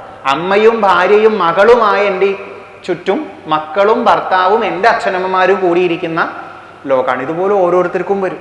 ഇതിൻ്റെ കൂട്ടത്തിൽ നമുക്ക് ജാതിയും മതവും വല്ല പ്രസ്ഥാനങ്ങളോടുള്ള അടുപ്പവും ഒക്കെ വരുന്നുണ്ടെങ്കിൽ അത് മുഴുവൻ കൂടിച്ചേർന്ന ഒരു ലോകമാണ് നമുക്ക് ഉണ്ടാവുക എന്നേ ഉള്ളൂ. നമുക്കൊക്കെ അത്തരത്തിലുള്ള ഒരു ലോകം നമ്മുടെ ചുറ്റുമുണ്ട്. ഇതിൽ ഓരോന്നിനെ പറ്റിയിട്ട് നമുക്ക് സങ്കല്പങ്ങൾ വരും. അങ്ങനെ ആവണം, ഇങ്ങനെ ആവണം. ഞാനൊരു അമ്മയല്ലേ, എനിക്ക് ആരെ പറ്റിയ സങ്കല്പങ്ങൾ ഉണ്ടാവും? മകനെ പറ്റി ഉണ്ടാവില്ലേ എന്ന് നമ്മൾ ചോദിക്കും. ഉണ്ടായത് അതുപോലെ നടക്കുമ്പോൾ സന്തോഷം, നടന്നില്ലെങ്കിൽ സങ്കടം. കെയർ ഓഫ് നാരായണന് സങ്കടമൊന്നുമില്ല, മോഹവുമില്ല. പക്ഷെ അമ്മയാണെന്ന് ചിന്തിച്ച അപ്പം മക്കളെ പറ്റിയിട്ട് എന്ത് വരും? സങ്കല്പം വരും. നടന്നാൽ സന്തോഷവും വരും, നടന്നില്ലെങ്കിൽ സങ്കടവും വരും. നമ്മൾ ചോദിക്കുകയും ചെയ്യും, ഞാനൊരു അമ്മയല്ലേ, എനിക്ക് അങ്ങനെയൊക്കെ മോഹങ്ങൾ ഉണ്ടാവില്ലേ? ശരിയാണ്, അമ്മ എന്നുള്ള ഐഡന്റിറ്റിയിൽ നിന്ന് അങ്ങനത്തെ സങ്കല്പങ്ങളൊക്കെ ഉണ്ടാവും. പക്ഷേ ചൂട് ഇങ്ങോട്ട് താഴത്തേക്ക് കടന്നിട്ട് കെയർ ഓഫ് നാരായണൻ എന്നുള്ള സങ്കല്പത്തിൽ നിന്നാലോ പ്രശ്നം ഉണ്ടാവില്ല. ദേവഹൂതിക്ക് ഉണ്ടായിരുന്നേ, ഇടയ്ക്ക് കർദമന്റെ ഭാര്യയാണെന്ന് തോന്നും, ഇടയ്ക്ക് മോൻ്റെ അമ്മയാണെന്നും തോന്നും. പക്ഷെ കപില ഭഗവാൻ വേണ്ട പോലെ കാര്യങ്ങൾ പറഞ്ഞു കൊടുത്തപ്പോൾ ദേവഹൂതി ആ ഐഡന്റിറ്റിയുടെ അപ്പുറത്തേക്ക് പോയി. അപ്പം എന്താ വെച്ചാൽ ഈ ഭാര്യയാണ് അമ്മയാണെന്ന് തോന്നിയത് പോലും വന്നു പോയ ചില അഭിമാനങ്ങൾ മാത്രമാണ് എന്നുള്ള തിരിച്ചറിവിലേക്ക് വന്നാൽ പ്രശ്നം ഇല്ലാണ്ടേ ആവും. അങ്ങനെ പ്രശ്നങ്ങൾ ഇല്ലാണ്ടേ ആവും. എത്ര കാലം അമ്മ എന്ന ഐഡന്റിറ്റി ബോധത്തിലുണ്ടോ അത്ര കാലം മക്കളെ ഓർത്ത് എന്തെങ്കിലും പ്രശ്നമുണ്ടോ? ഒരമ്മ എന്നുള്ള രീതിയിൽ പൂർണ്ണ തൃപ്തി കൈവരിക എന്ന് നമുക്കുള്ളത് ഒരു സ്വപ്നം മാത്രമാണ്. കാരണം അങ്ങനെ ഒരു തൃപ്തി വരണം എന്നുണ്ടെങ്കിൽ എൻ്റെ എല്ലാ സങ്കല്പങ്ങളും മക്കളെ പറ്റിയിട്ടുള്ളത് അതേപോലെ നടക്കണം. നടക്കില്ല. അപ്പൊ പിന്നെ പൂർണ്ണ തൃപ്തി വരാനുള്ള വഴി എന്താ ചോദിച്ചു കഴിഞ്ഞാൽ, അമ്മ എന്ന അഭിമാനത്തിൽ നിന്ന് നിങ്ങൾക്കുണ്ടാവുന്ന സങ്കല്പങ്ങളൊക്കെ ഒരു ഉറപ്പുമില്ലാത്തതാണെന്ന് തിരിച്ചറിഞ്ഞ്, അമ്മ എന്നതുപോലും ഒരു വേഷമാണെന്ന് തിരിച്ചറിഞ്ഞ് ഒരു ജീവനായി സ്വയം കണക്കാക്കാൻ പറ്റുന്നേ നിവൃത്തിയില്ല. അല്ലാണ്ട് നിവൃത്തിയില്ല. ഇതേ നമ്മുടെ പൂർവികർ പറഞ്ഞു തരുന്നുള്ളൂ. ഇതാണ് അവർ ഉദ്ദേശിക്കുന്നത്. ഇപ്പൊ നേരത്തെ പറഞ്ഞു വന്നത്, യഥാർത്ഥ ഐഡന്റിറ്റി മറന്നാൽ വേറൊരു ഐഡന്റിറ്റിയിൽ നിൽക്കും. ആ ഐഡന്റിറ്റിയിൽ നിൽക്കുമ്പോൾ അതിനെ ചുറ്റി പറ്റിയിട്ടുള്ള കാമനകൾ വരും. കാമനകൾ നടക്കാൻ വേണ്ടിയിട്ടാണ് നമ്മൾ ഒരു കൂട്ടം പറയണതും പ്രവർത്തിക്കണതും ഒക്കെ. കെയർ ഓഫ് നാരായണൻ മറന്നു, അമ്മയാണ് ഞാനെന്ന് ചിന്തിച്ചു, മക്കളെ പറ്റിയിട്ടുള്ള സങ്കല്പങ്ങൾ കാമനകൾ വന്നു. ഞാൻ വിചാരിച്ചതുപോലെ ആ കാമനകൾ നടക്കാൻ വേണ്ടിയിട്ട് എന്തെങ്കിലുമൊക്കെ പറയും, പ്രവർത്തിക്കും, ചെയ്യും. അങ്ങനെയുള്ള കാമനകൾക്കും കാമനകൾക്കനുസരിച്ച് നമ്മൾ ചെയ്യുന്ന ചിന്ത, വാക്ക്, പ്രവൃത്തി തുടങ്ങിയതിനും അനുസരിച്ച് ഇങ്ങനെ കൂടി കൂടി കൂടി കൂടി കൂടി കൂടി വന്നിരിക്കുന്നതാണ് നമ്മുടെ ഈ ശരീരവും മനസ്സും കാര്യങ്ങളും ഒക്കെ എന്നാണ് പറഞ്ഞിരിക്കുന്നത്. ഇത്രയും കാലമായിട്ട് യഥാർത്ഥ ബോധത്തിനപ്പുറത്തുള്ള മറ്റ് പല ഐഡന്റിറ്റികളിലും നിന്ന് പലതും മോഹിച്ച്, പലതും സങ്കല്പിച്ച്, പലതും അതിനു വേണ്ടി ചിന്തിച്ചും പറഞ്ഞും പ്രവർത്തിച്ചും ചെയ്തു പോയതിൻ്റെ അനന്തര ഫലങ്ങളായിട്ടാണ് നമ്മുടെ ഇന്നത്തെ സ്വഭാവവും ശീലങ്ങളും കുറേ ഓർമ്മകളും അനുഭവങ്ങളും ഒക്കെ ആയിട്ട് നമ്മൾ ഇന്ന് ഈ രൂപത്തിൽ നിൽക്കുന്നത്. അവിദ്യാ കാമ കർമ്മങ്ങളാൽ ഉണ്ടാക്കപ്പെട്ടതാണ് ഇന്ന് നമ്മൾ കാണുന്ന ഈ ഒരു ഐഡന്റിറ്റി എന്നാണ് പറയുന്നത്. ഭഗവാൻ പറഞ്ഞു കൊടുക്കണു, അങ്ങനെയുള്ള ഈ കായം, ഈ ശരീരം അല്ലെങ്കിൽ ഈ ഒരു ഐഡന്റിറ്റി എന്ന് പറയുന്നത് വാസ്തവം അല്ല. വാസ്തവം ഏതാണ്? അതിനാധാരമായുള്ള കെയർ ഓഫ് നാരായണൻ എന്നുള്ളത് മാത്രമാണ്. അതുകൊണ്ട് അറിവുള്ളവരെന്ത് ചെയ്യണു? ഈ അവിദ്യാ കാമകർമ്മങ്ങളാൽ ഉണ്ടായി വന്ന ഈ വലിയൊരു കൂമ്പാരത്തിനെ അധികം ശ്രദ്ധിക്കാറില്ല എന്ന് പറയും.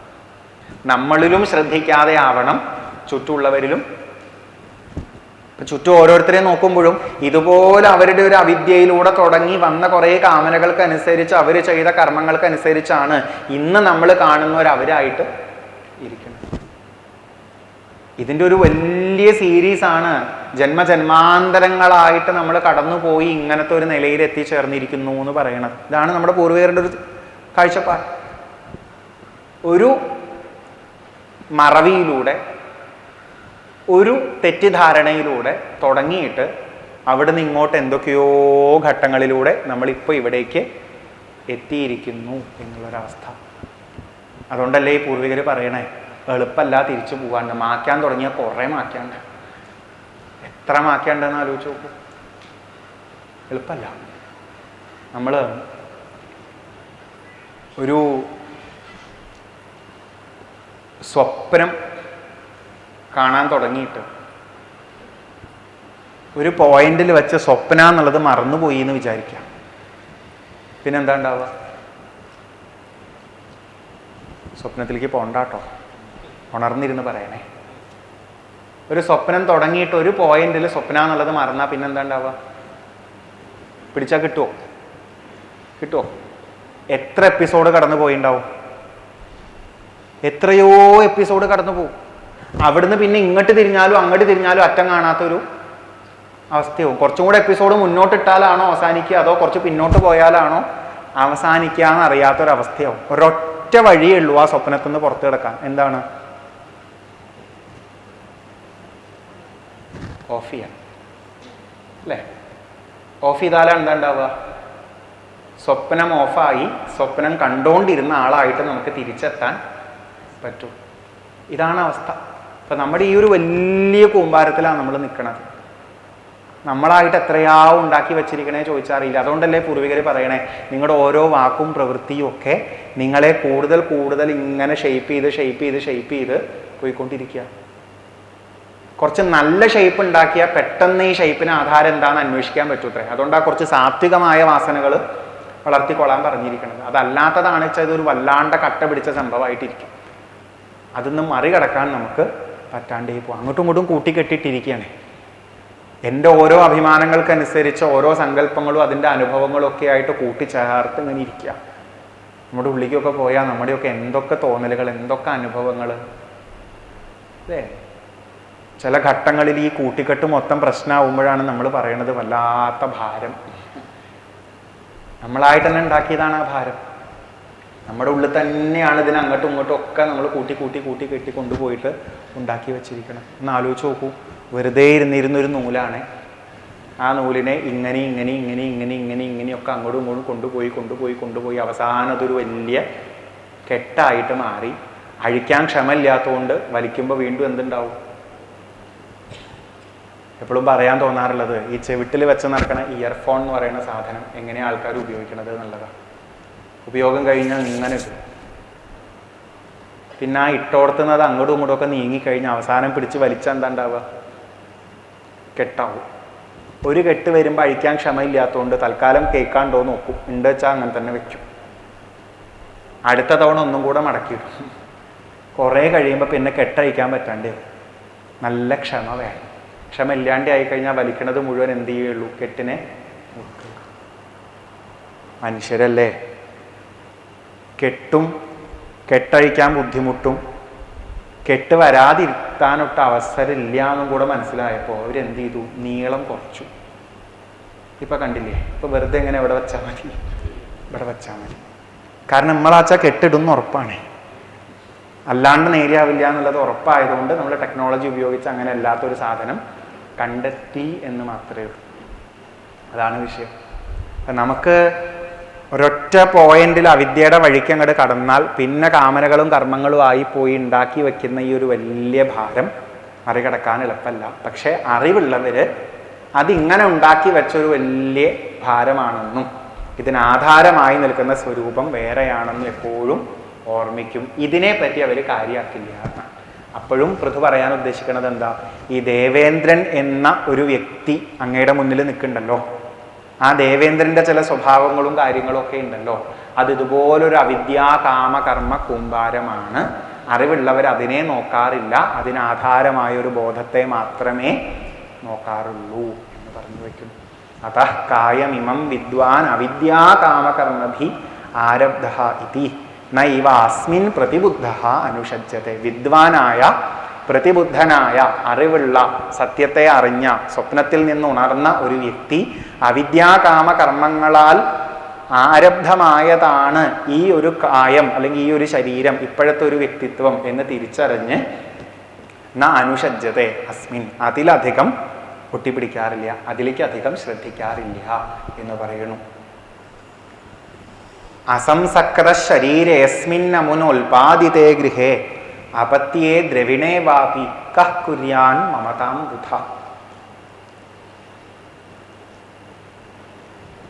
ഈ ഒരു ശരീരവും മനസ്സും ഒക്കെ ഈ അവിദ്യാകാമകർമ്മങ്ങളാൽ ഉണ്ടാക്കപ്പെട്ട ഒരു മിഥ്യയാണ് എന്ന് തിരിച്ചറിഞ്ഞ ഒരു വ്യക്തിക്ക് അസ്മിൻ ശരീരേ അസംസക്ത, ഈ ഒരു ശരീരത്തിൽ അതുകൊണ്ട് തന്നെ സംസക്തി ഇല്ലാണ്ടയായി മാറിയ ഒരു വ്യക്തിക്ക്, അതിൽ നിന്നൊന്നും മാറി ചിന്തിക്കാൻ കഴിയുന്നവനായ ഒരു വ്യക്തിക്ക് അമുന ഉൽപാദിതേ ഗൃഹേ അപത്യേ ദ്രവിണേ വാപി എങ്ങനെ മമത വരുത്താൻ തോന്നുന്നു എന്നാണ്.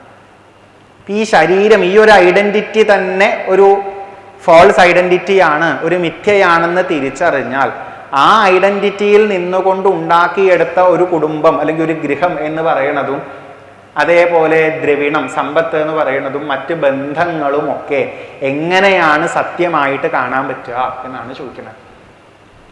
അപ്പൊ നമ്മുടെ ഇപ്പോഴത്തെ ശരീരവും മനസ്സൊക്കെ ഈ പറഞ്ഞൊരു വലിയ തെറ്റിദ്ധാരണയുടെ പുറത്ത് ഉണ്ടാക്കി വെച്ചിട്ടുള്ള ഒന്നാണെങ്കിൽ അതിൽ നമ്മൾ ഉണ്ടാക്കിയെടുത്തിട്ടുള്ള കുറേ നേട്ടങ്ങളും സ്ഥാനമാനങ്ങളും കുറേ ബന്ധുബലവും ഒക്കെ എങ്ങനെയാണ് സത്യമാണെന്ന് കരുതാൻ പറ്റുക എന്ന് ചോദിക്കുന്നു. ഈ ഒരു ശരീരവും ഞാനിതാ ഇന്ന സ്ഥലത്ത് ജനിച്ച ഇന്ന വ്യക്തിയുമാണ് എന്നുള്ള നമ്മുടെ അഭിമാനം പോലും ഒന്നിൻ്റെ മുകളിൽ ഉണ്ടാക്കി വെച്ചതാണെന്ന് പറയുമ്പോൾ അതിൻ്റെയും മുകളിൽ ഉണ്ടാക്കി എടുത്തിട്ടുള്ളതാണ് എനിക്കിവിടെ അത്യാവശ്യം നാട്ടിൽ നിലയും വിലയൊക്കെ ഉണ്ട് എന്ന് പറയുന്ന രീതിയിൽ നമ്മൾ കൊണ്ടു നടക്കണ എല്ലാ സാധനങ്ങളും. പിന്നെ അതിനെ സത്യമായിട്ട് കണക്കാക്കേണ്ടി വരുമോ എന്നാണ് ചോദിക്കുന്നത്. നമ്മളോ, നമ്മൾ ഈ അടിയിലുള്ളതിൻ്റെ മുകളിൽ ഒന്ന് വെച്ച് അതിൻ്റെ മുകളിൽ അടുത്തത് വെച്ച് അതിൻ്റെയും മുകളിൽ അടുത്തത് വെച്ച് ഒരു 100 എണ്ണം ഉണ്ടാക്കി വെച്ചിട്ട് ആ ഏറ്റവും മുകളിലത്തേന് ഒരു തട്ട് കിട്ടിയാൽ പോലും മൊത്തത്തിൽ നമുക്ക് പ്രശ്നമായി നല്ല രീതിയിൽ ഇരിക്കുന്നതാണ്. നോക്കൂ, കെയർ ഓഫ് നാരായണനാണ് സത്യം. അത് മറന്നിട്ടാണ് ഞാൻ ഇങ്ങനെ ഒരു പ്രത്യേക ജീവനാണ്, ഒരു മനുഷ്യനാണ്, ഇതാ ഇങ്ങനെ ഒരു ആൺ ശരീരമാണെന്ന ബോധം വരുന്നത്. അപ്പം തന്നെ ഫസ്റ്റ് സ്റ്റെപ്പ് പ്രശ്നം കഴിഞ്ഞില്ലേ. അതിൻ്റെ മുകളിലാണ് ഞാൻ എൻ്റെ വേറെ ചില വ്യക്തിത്വങ്ങളെ വെച്ചിരിക്കുന്നത്. അതിൻ്റെ ഒക്കെ മുകളിൽ ഏതോ ഒരു പോയിന്റിലാണ് ഞാൻ ഇപ്പം ഇവിടെ നിങ്ങളുടെ മുന്നിൽ ഇരിക്കുന്ന പ്രഭാഷകനാണ് എന്നുള്ള ഐഡന്റിറ്റി ഇരിക്കുന്നത് അല്ലേ. കെയർ ഓഫ് നാരായണന്റെ മുകളിൽ ഒരു 5-6 എണ്ണമൊക്കെ വെച്ച് കഴിഞ്ഞ് കുറേ കഴിഞ്ഞ് അതിൻ്റെ മുകളിലാണ് ഇപ്പം എന്തിരിക്കുന്നത്, ഈ ഒരു പ്രഭാഷകൻ എന്നുള്ള ഒരു ഐഡന്റിറ്റി ഇരിക്കുന്നത്. നിങ്ങൾ വന്നിട്ട് ഈ പ്രഭാഷകൻ എന്നുള്ള ഐഡന്റിറ്റിയിൽ ഒന്നും ഇങ്ങനെ തോന്നി എന്ന് വിചാരിക്കാം, ഞാൻ അതിൻ്റെ പേരിൽ വിഷമിക്കേണ്ട വല്ല ആവശ്യമുണ്ടോ? ഉണ്ടോ? ഇല്ല. പക്ഷേ നമുക്ക് വിഷമം. കാരണം എന്താ ചോദിച്ചാൽ നമ്മൾ ഈ അടിയിലത്തേമ്മലല്ല നിൽക്കണത്, പകരം മുകളിൽ ഓരോന്നിലാണ്. നിങ്ങൾ വന്നിട്ട് തിരുമേനിയുടെ പ്രഭാഷണം കഴിഞ്ഞ തവണയൊക്കെ നന്നായിരുന്നു, ഇത്തവണ ഇപ്പം നന്നായോ ചോദിച്ചാൽ എന്നൊക്കെ അങ്ങനെ പറഞ്ഞു കേട്ടാൽ ഈ പ്രഭാഷകൻ എന്നുള്ള ഐഡന്റിറ്റിയിലാണ് നിൽക്കണത് വെച്ചാൽ പെട്ടു ഇല്ലേ? ഉണ്ട്, പെട്ടു എന്ന് ഉറപ്പാ. പിന്നെ ഇവിടുന്ന് പോയാലും തീരില്ല. പിന്നെ ഇവിടുന്ന് പോയിട്ട് വീട്ടിലിരുന്നാൽ പോലും തീരില്ല. എന്നാലും പ്രഭാഷകൻ ശരിയായില്ലല്ലോ ആണ് നമ്മളിങ്ങനെ ആലോചിച്ചുകൊണ്ടിരിക്കുക. അപ്പം ഇതുപോലെ നമുക്ക് ഓരോ ഐഡന്റിറ്റിക്കും വരുന്ന കുലുക്കങ്ങൾ മുഴുവൻ അങ്ങനെ തന്നെ ഇരിക്കുകയാണ് വെച്ചാൽ ഇതിൻ്റെ ആധാരം അന്വേഷിച്ച് അതിലേക്ക് പോകാൻ ഒരിക്കലും ഉണ്ടാവില്ല. ഈ ആധാരം അറിഞ്ഞവന്, അതിൻ്റെ ആദ്യത്തെ 1-2 സ്റ്റെപ്പ് തന്നെ അപകടം അറിഞ്ഞവന് അതിൻ്റെ മുകളിലിരിക്കണ ഒരു 58ാമത്തെ സ്റ്റെപ്പൊക്കെ വല്ല പ്രശ്നവും ഉണ്ടാക്കണുണ്ടോ എന്നുള്ളതാണ്. ഏറ്റവും അടിയിൽ ഒരു കാർഡ് മാത്രമാണ് സത്യം എന്നറിഞ്ഞിട്ടുണ്ട്, അതിൻ്റെ മുകളിലത്തെ ആദ്യത്തെ 2-3 കാർഡ് തന്നെ തെറ്റാണെന്ന് മനസ്സിലാവുകയും ചെയ്തു കഴിഞ്ഞാൽ അതിൻ്റെ മുകളിലിരിക്കണ ഏതോ 35ാമത്തെ കാർഡിനുണ്ടായ പ്രശ്നം ബാധകമാണോ? അല്ല. നമ്മുടെയൊക്കെ ഒരു ജീവിതം എങ്ങനെയാണെന്നറിയോ? നമുക്ക് ഈ അടിയത്തെ കാർഡ് അറിയില്ല. ആ കാർഡിൻ്റെ മുകളിലുള്ള ഒരു 1-2 കാർഡ് ഉണ്ടല്ലോ, അതാണ് സത്യം എന്നാണ് നമ്മൾ വിചാരിച്ചുകൊണ്ടിരിക്കുന്നത്. അതുകൊണ്ടാണ് നമ്മൾ ഇവിടെ ജീവിക്കുന്ന ഞാനാണ് സത്യം എന്ന ആദ്യത്തത് പിടിച്ചു വെച്ചിരിക്കുന്നത്. അതിൻ്റെ മുകളിൽ ഉണ്ടാക്കിയെടുത്ത വേറെ ഏത് കാട് പോയാലും നമ്മൾ അത്യാവശ്യമൊക്കെ പിടിച്ചു നിൽക്കും. നല്ലോണം ധൈര്യമുള്ളവരൊക്കെ പിടിച്ചു നിൽക്കുമ്പോൾ നമ്മുടെ ഇടയിൽ എത്ര ആൾക്കാരുണ്ട് ജീവിതത്തിൽ പല സംഭവങ്ങളിലൂടെയും കടന്നു പോകണില്ലേ? ഉണ്ട്. അതിനൊക്കെ ഒരു വിധത്തിലെങ്കിലും മറന്നിട്ട് അവർ പിന്നെയും പിടിച്ചു നിൽക്കണില്ലേ? എന്താ കാരണം ചോദിച്ചാൽ മുകളിലത്തെ ഒരു 10-35 എണ്ണം പോയാലും കുഴപ്പമില്ല, ഈ അവസാനത്തെ 1-2 എണ്ണം അവിടെ തന്നെ നിൽക്കണുണ്ട് എന്നുള്ളതാണ്. പക്ഷെ അവർക്കും വരുന്ന ഒരു വലിയ പരീക്ഷ എന്താണെന്നറിയോ? മരണം പോലത്തെ സംഭവങ്ങളാണ്. കാരണം അവിടെ നമുക്ക് കളയേണ്ടി വരുന്നത് ഈ കാടാണ്. ഏതാണോ നമ്മൾ ഏറ്റവും സത്യം എന്ന് വിചാരിച്ചത് ആ കാടാണ് കളയേണ്ടി വരുന്നത്. അതിൻ്റെ അടിയിലത്തെ അറിയാത്ത ഒരാൾക്ക് അവിടെ എത്തുമ്പോഴെങ്കിലും പ്രശ്നം ഉണ്ടാവും എന്നുള്ളത് ഉറപ്പാണ്. ആദ്യത്തെ ശരീരം എന്നുള്ളത് തന്നെ പ്രശ്നമല്ല, ശരീരവും മനസ്സും തന്നെ പ്രശ്നമല്ല. അപ്പൊ പിന്നെ അതിൻ്റെ മുകളിൽ ഉണ്ടാക്കി വെച്ചിട്ടുള്ള ഏതോ യാഗം ചെയ്യാൻ പോണ ഐഡന്റിറ്റി ഒക്കെ ഒരു പ്രശ്നമാണോ പൃഥുവോ എന്നാണ് ചോദിക്കുന്നത്. ആ രീതിയിൽ അതിനെ ഉൾക്കൊള്ളാൻ പറ്റുന്നു എന്ന് മാത്രം. അങ്ങനെ ചെയ്യണം, അല്ലെങ്കിൽ അറിവുള്ളവർ അങ്ങനെയാണ് എന്നൊന്ന് കാണിച്ചു തരികയാണ് ചെയ്യുന്നത്. അസംസക്ത ശരീരേസ്മിൻ, ഈ ശരീരത്തിൽ തന്നെ അസംസക്തനായി കഴിഞ്ഞാൽ അമുനാ ഉൽപാദിതേ, ഇതിനാൽ ഉണ്ടാക്കപ്പെട്ടതായ ഗൃഹേ അപത്യേ ദ്രവിണേ വാപി. അത് അവര് ചില പ്രത്യേക വാക്കുകൾ എപ്പോഴും ഉപയോഗിക്കുന്നത് എന്താ ചോദിച്ചാൽ നമുക്ക് ഏറ്റവും കൂടുതൽ അടുപ്പം തോന്നിപ്പിക്കുന്ന ചില സാധനങ്ങൾ എടുക്കുക. ഗൃഹം എന്ന് പറഞ്ഞു കഴിഞ്ഞാൽ എൻ്റെ ഒരു കുടുംബം എന്നുള്ള രീതിയിൽ എടുത്തു, ഇപ്പോഴുള്ള എൻ്റെ ഒരു കുടുംബം. അതുപോലെ അപത്യം എന്ന് പറഞ്ഞാൽ സന്താനങ്ങളാണ്. അവരോടൊക്കെ ഉള്ള നമ്മുടെ അടുപ്പം എന്ന് പറയുന്നത് വല്ലാത്തൊരു അടുപ്പാണ്. ദ്രവിണം നമ്മുടെ സ്വത്തുവകകളും കാര്യങ്ങളും ഒക്കെ. മനുഷ്യർക്ക് ഏറ്റവും കൂടുതൽ ഒരു അടുപ്പുണ്ടാവണത്, മമത ഉണ്ടാവണത് ഈ സാധനങ്ങളോടാണ് എന്നുള്ളത് കൊണ്ടാണ് ഇത് പറയണേ. ഈ ഞാൻ തന്നെ തെറ്റാണെങ്കിൽ പിന്നെ ഈ ഞാനിലിരുന്ന് എൻ്റെയാണെന്ന് പിടിച്ചു വെച്ചതിന് വല്ല അർത്ഥവും ഉണ്ടോ എന്നാണ് ചോദിക്കുന്നത്. അപ്പം ആ ഞാനിൻ്റെ പ്രശ്നത്തെ അറിഞ്ഞവർക്ക് ഈ എൻ്റേതിലേക്കുള്ള പ്രശ്നം വിടാൻ ഒരു ബുദ്ധിമുട്ടും ഉണ്ടാവില്ല.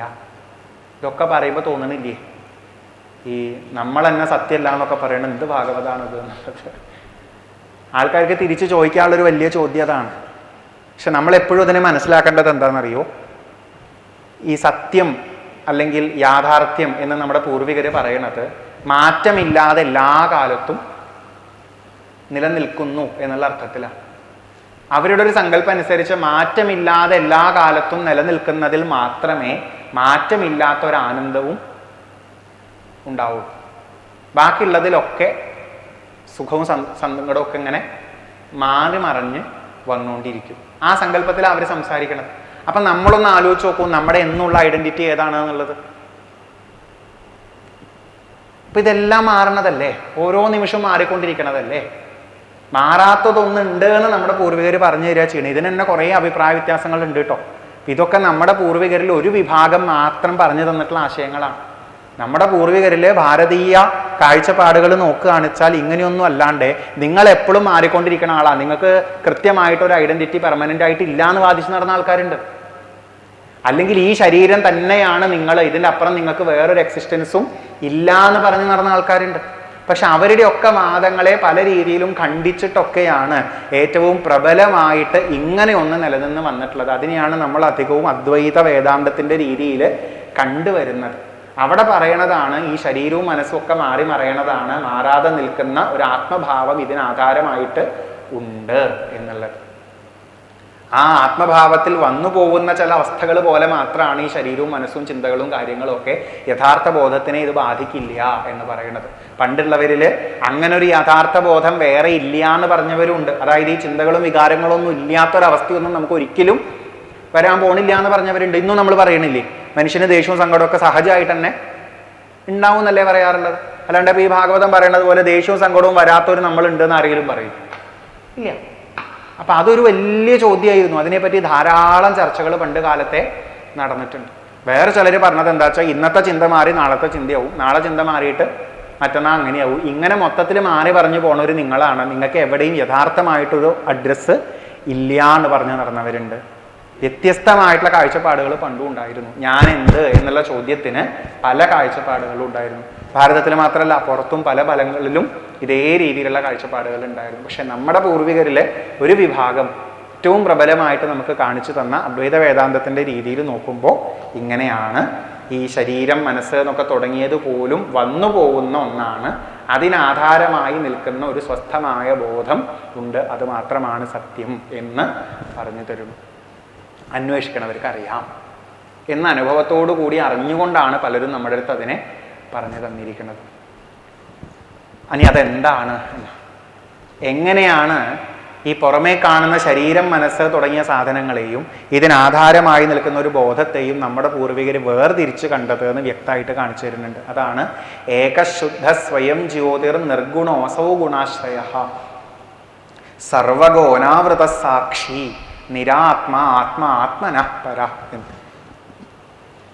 ഏകൻ, ശുദ്ധൻ, സ്വയം ജ്യോതിസ്, നിർഗുണൻ, ഗുണാശ്രയൻ, സർവഗൻ, അനാവൃതൻ, സാക്ഷി, നിരാത്മാ, ആത്മാ, ആത്മാവിനും അപ്പുറത്തുള്ളത് എന്നുള്ള രീതിയിൽ ഒരു 11-12 വിശേഷണങ്ങളാണ് യാഥാർത്ഥ്യം എന്നുള്ളതിന് നമ്മുടെ പൂർവികർ കണ്ടിരുന്നത്.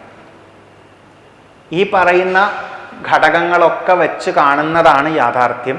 ഇതിന് നേരെ വിപരീതമായതാണ് മായ എന്ന് വിചാരിക്കാം. അപ്പം നമ്മൾ ഇന്ന് നമ്മുടെ കാണുന്ന ഐഡന്റിറ്റിയെ മുഴുവൻ, നമ്മുടെ ഈ ശരീരവും മനസ്സുമായിട്ട് ബന്ധപ്പെട്ട കാര്യങ്ങളെ മുഴുവൻ ചേർത്ത് നോക്കുമ്പോൾ ഇതൊന്നുമായിട്ട് ചേരില്ല. സ്വയം ജ്യോതിസാണോ എന്നൊരൊറ്റ കാര്യം ആലോചിച്ചാൽ മതി. സ്വയം ജ്യോതിസ് എന്ന് പറഞ്ഞാൽ എന്താ വാക്കിൻ്റെ അർത്ഥം? ജ്യോതിസ് എന്താ? ജ്യോതിസ് എന്താ? പ്രകാശം അല്ലേ? സംശയമൊന്നുമില്ലല്ലോ. അപ്പൊ സ്വയം ജ്യോതിസ് എന്ന് പറഞ്ഞാൽ എന്താവും? സ്വയം പ്രകാശിക്കുക. ഈ സ്വയം പ്രകാശിക്കുന്നതും സ്വയം പ്രകാശിക്കാത്തതും ഉണ്ടോ? ഉണ്ടോ? ഇല്ലേ? ഉണ്ട്. അഗ്നി, അഗ്നി സ്വയം പ്രകാശിക്കണം. അഗ്നി കൊണ്ട് മറ്റുള്ളത് പ്രകാശിക്കപ്പെടുന്നു. ലൈറ്റ് തൽക്കാലം നമുക്ക് വിചാരിക്കാം സ്വയം പ്രകാശിക്കുന്നു. ലൈറ്റ് കൊണ്ട് ബാക്കിയുള്ളതൊക്കെ. സൂര്യൻ സ്വയം, സൂര്യന്റെ വെളിച്ചം കൊണ്ട് ബാക്കിയുള്ളതൊക്കെ. ചന്ദ്രന് സ്വയം വെളിച്ചമില്ല എന്നൊക്കെയല്ലേ നമ്മൾ പറയാം, ആ രീതിയിൽ പറയാറുണ്ട്. അപ്പോ സ്വയം പ്രകാശിക്കുന്നതും സ്വയം പ്രകാശിക്കാത്തതും വേർതിരിച്ചറിയാൻ പറ്റുമല്ലോ. ഉണ്ട്. ഇനി ഇവരുടെ ചോദ്യം ഇതാണ്, നമ്മുടെ ശരീരം, ഇതിൻ്റെ അവയവങ്ങൾ സ്വയം പ്രകാശമുള്ളതാണോ? ആണോ? ഹാർട്ടും ലങ്സും കിഡ്നിയും ഒക്കെ സ്വയം പ്രകാശമുള്ളതാണോ? സ്വയം പ്രകാശം എന്ന് പറഞ്ഞാൽ സ്വയം വർക്ക് ചെയ്യാൻ പറ്റണം. സ്വയം വർക്ക് ചെയ്യാൻ പറ്റും. പറ്റണം എന്നുണ്ടെങ്കിൽ എന്ത് വേണം ചോദിച്ചു കഴിഞ്ഞാൽ, ഒരു ഡോക്ടർ പോസ്റ്റ്മോർട്ടം ചെയ്യുമ്പോൾ ഹാർട്ടും കിഡ്നിയും ഒക്കെ വർക്ക് ചെയ്യുന്നുണ്ടാവണം. വേണ്ടേ? വർക്ക് ചെയ്യണോ? വർക്ക് ചെയ്യോ? ഇല്ല. ഹാർട്ട് അവിടെ തന്നെ ഇല്ലേ? അത് സ്വയം പ്രകാശമാണെങ്കിൽ ഹാർട്ട് എപ്പോഴും വർക്ക് ചെയ്യണ്ടേ? ലങ്സ് അവിടെ തന്നെ ഇല്ലേ? അത് സ്വയം പ്രകാശമാണെങ്കിൽ അത് എപ്പോഴും വർക്ക് ചെയ്യണ്ടേ? അതെന്തുകൊണ്ടാണ് വർക്ക് ചെയ്യാത്തത്? നമ്മൾ പറയണു ജീവൻ ഇല്ലെങ്കിൽ ഹൃദയം വർക്ക് ചെയ്യില്ല, ലങ്സ് വർക്ക് ചെയ്യില്ല, മറ്റൊന്നും വർക്ക് ചെയ്യില്ല. ഇനി അതുപോലെ ഈ ശരീരാവയവങ്ങൾ, കണ്ണ്, കാത് തുടങ്ങിയതൊക്കെ ഉണ്ടല്ലോ. കണ്ണ് സ്വയം പ്രകാശമാണോ? അല്ല. ജീവൻ ഇല്ലെങ്കിൽ എന്തുണ്ടാവില്ല? കാണില്ല. മരിച്ച ആളുടെ കണ്ണ് ഇങ്ങനെ തുറന്നു വെച്ചിട്ടുണ്ട്, ആള് കാണുന്നുണ്ടോ വല്ലതും? ഇല്ല. കാത് വല്ലതും കേൾക്കോ? ജീവനില്ലെങ്കിൽ കാണാനും പറ്റില്ല, ജീവനില്ലെങ്കിൽ കേൾക്കാനും പറ്റില്ല, ജീവനില്ലെങ്കിൽ മിണ്ടാനും, ജീവനില്ലെങ്കിൽ കഴിക്കാനും, ജീവനില്ലെങ്കിൽ കയ്യും കാലും അനക്കാനും, ജീവനില്ലെങ്കിൽ കുറ്റം പറയാനും, ജീവനില്ലെങ്കിൽ ഒന്നും ചെയ്യാൻ പറ്റില്ല. അപ്പം ആ ചെയ്യണതൊന്നും സ്വയം പ്രകാശി ഉള്ളതല്ല. സ്വപ്രകാശം അല്ലെങ്കിൽ സ്വയം ജ്യോതിസായിട്ടിരിക്കുന്നത് ജീവനാണെന്ന് കിട്ടിയില്ലേ? ഇനി ഇതേപോലെ തന്നെ നമ്മുടെ മനസ്സും ബുദ്ധിയൊക്കെ ഒന്ന് ആലോചിച്ച് നോക്കൂ. ബുദ്ധി വർക്ക് ചെയ്യാൻ ജീവൻ വേണ്ടേ? ജീവൻ ഇല്ലെങ്കിൽ ബുദ്ധി വർക്ക് ചെയ്യോ? ജീവൻ ഇല്ലെങ്കിൽ മനസ്സ് വർക്ക് ചെയ്യോ? ഇല്ല. ഇപ്പൊ ജീവൻ ഇല്ലെങ്കിൽ ഇതൊന്നും വർക്ക് ചെയ്യില്ല. വെച്ചാൽ ഈ മനസ്സും ബുദ്ധിയും ഓർമ്മകളും കാര്യങ്ങളും ഒന്നും സത്യമല്ല, അല്ലെങ്കിൽ അതൊന്നും സ്വയം പ്രകാശമുള്ളത് അല്ല. സ്വയം ജ്യോതിസായിട്ട് ഇതിനും ആധാരമായിരിക്കുന്ന ഒരു ബോധം എന്ന് നമ്മുടെ പൂർവികർ കാണുകയാണ് ചെയ്തത്. അങ്ങനെയാണ് അവരിതിനെ കണക്ട് ചെയ്ത് കൊണ്ടുപോകുന്നത്. അപ്പൊ സ്വയം ജ്യോതിസായതാണ് നമ്മുടെ യഥാർത്ഥ സ്വരൂപം. അതിൻ്റെ ഒരു പ്രകാശത്തിൽ പ്രകാശിതമായി വർക്ക് ചെയ്യുന്നതൊക്കെ മാറി മറിഞ്ഞിരിക്കും. പക്ഷെ നമ്മളിപ്പോൾ എവിടെയാണ് നിൽക്കണേന്നറിയോ? നമ്മളിപ്പോൾ നിൽക്കുന്നത് നമ്മുടെ തന്നെ യഥാർത്ഥ സ്വരൂപമായ സ്വയം പ്രകാശമുള്ള ഒന്നിൻ്റെ പ്രകാശത്തിൽ പ്രകാശിതമായ ഒരഭിമാനത്തിലാണ് ആരിപ്പോൾ നിൽക്കുന്നത്? നമ്മൾ നിൽക്കുന്നത്. നമുക്ക് അതിനെ അറിയുള്ളൂ സത്യം പറഞ്ഞാൽ. ഈ ഞാൻ എന്ന നമ്മുടെ ഇപ്പോഴത്തെ ഭാവം ഉണ്ടല്ലോ, അതുപോലും വർക്ക് ചെയ്യണമെങ്കിൽ ജീവൻ വേണ്ടേ? ജീവൻ പോയൊരു ശരീരം ഇങ്ങനെ ഞാൻ എന്ന് പറഞ്ഞ് നിൽക്കുമോ? അവിടെ ഞാൻ എന്ന ബോധം ഉണ്ടോ? ഇല്ല. ഞാൻ എന്ന അഹംഭാവം ഉണ്ടോ? ഇല്ല. ആ അഹംഭാവം പോലും വർക്ക് ചെയ്യുന്നത് അതിനാധാരമായിട്ട് അതിന് പ്രകാശം കൊടുക്കുന്ന ഒരു ജീവന്റെ ഒരു ബോധത്തിന്റെ പ്രകാശം കൊണ്ടാണ് എന്നാണ് നമ്മുടെ അടുത്ത് പറഞ്ഞു തരുന്നത്. സ്വയം ജ്യോതിസ് എന്നുള്ളൊരു വാക്കുകൊണ്ട് നമുക്ക് അങ്ങനെ യഥാർത്ഥ ബോധത്തിനെയും ശരീരം മനസ്സ് തുടങ്ങിയതിൻ്റെ അതിൽ നിന്നുള്ള വ്യത്യാസത്തെയും മനസ്സിലാക്കാനായിട്ട് പറ്റും എന്ന് പറയാം. ബോധത്തിൽ നിന്ന് പ്രകാശിതമായതാണ് ശരീരവും മനസ്സും കാര്യങ്ങളും ഒക്കെ. ശരീരവും മനസ്സും കാര്യങ്ങളും അതുകൊണ്ട് സത്യമല്ല. സത്യം ഏത് മാത്രമാണ്? ബോധം മാത്രം. അഗ്നിയാൽ പ്രകാശിതമായതാണ് ബാക്കിയൊക്കെ എന്നുണ്ടെങ്കിൽ അഗ്നിക്കാണ് പ്രാധാന്യം കൊടുക്കുന്നത് എന്ന് മാത്രം. ഇതേപോലെ പണ്ടുള്ളവർ കുറച്ചും കൂടെ കടന്നു പറഞ്ഞതാണ്, കയറിൽ പാമ്പിനെ കണ്ടു. പാമ്പാണോ സത്യം, കയറാണോ സത്യം? ഏതാ സത്യം? കയറാണ്. കാരണം കയറിലാണ് ആരെ കണ്ടത്? പാമ്പിനെ കണ്ടത്. പാമ്പില്ലെങ്കിലും ആരുണ്ട്? കയറുണ്ട്. പക്ഷെ കയറില്ലെങ്കിൽ എന്തില്ല? പാമ്പില്ല. അതുകൊണ്ടാണ് പണ്ടുള്ളവർ പറഞ്ഞത്, കണ്ണില്ലെങ്കിലും കാതില്ലെങ്കിലും ഇതുണ്ട്, ഇതില്ലെങ്കിൽ കണ്ണുമില്ല കാതുമില്ല.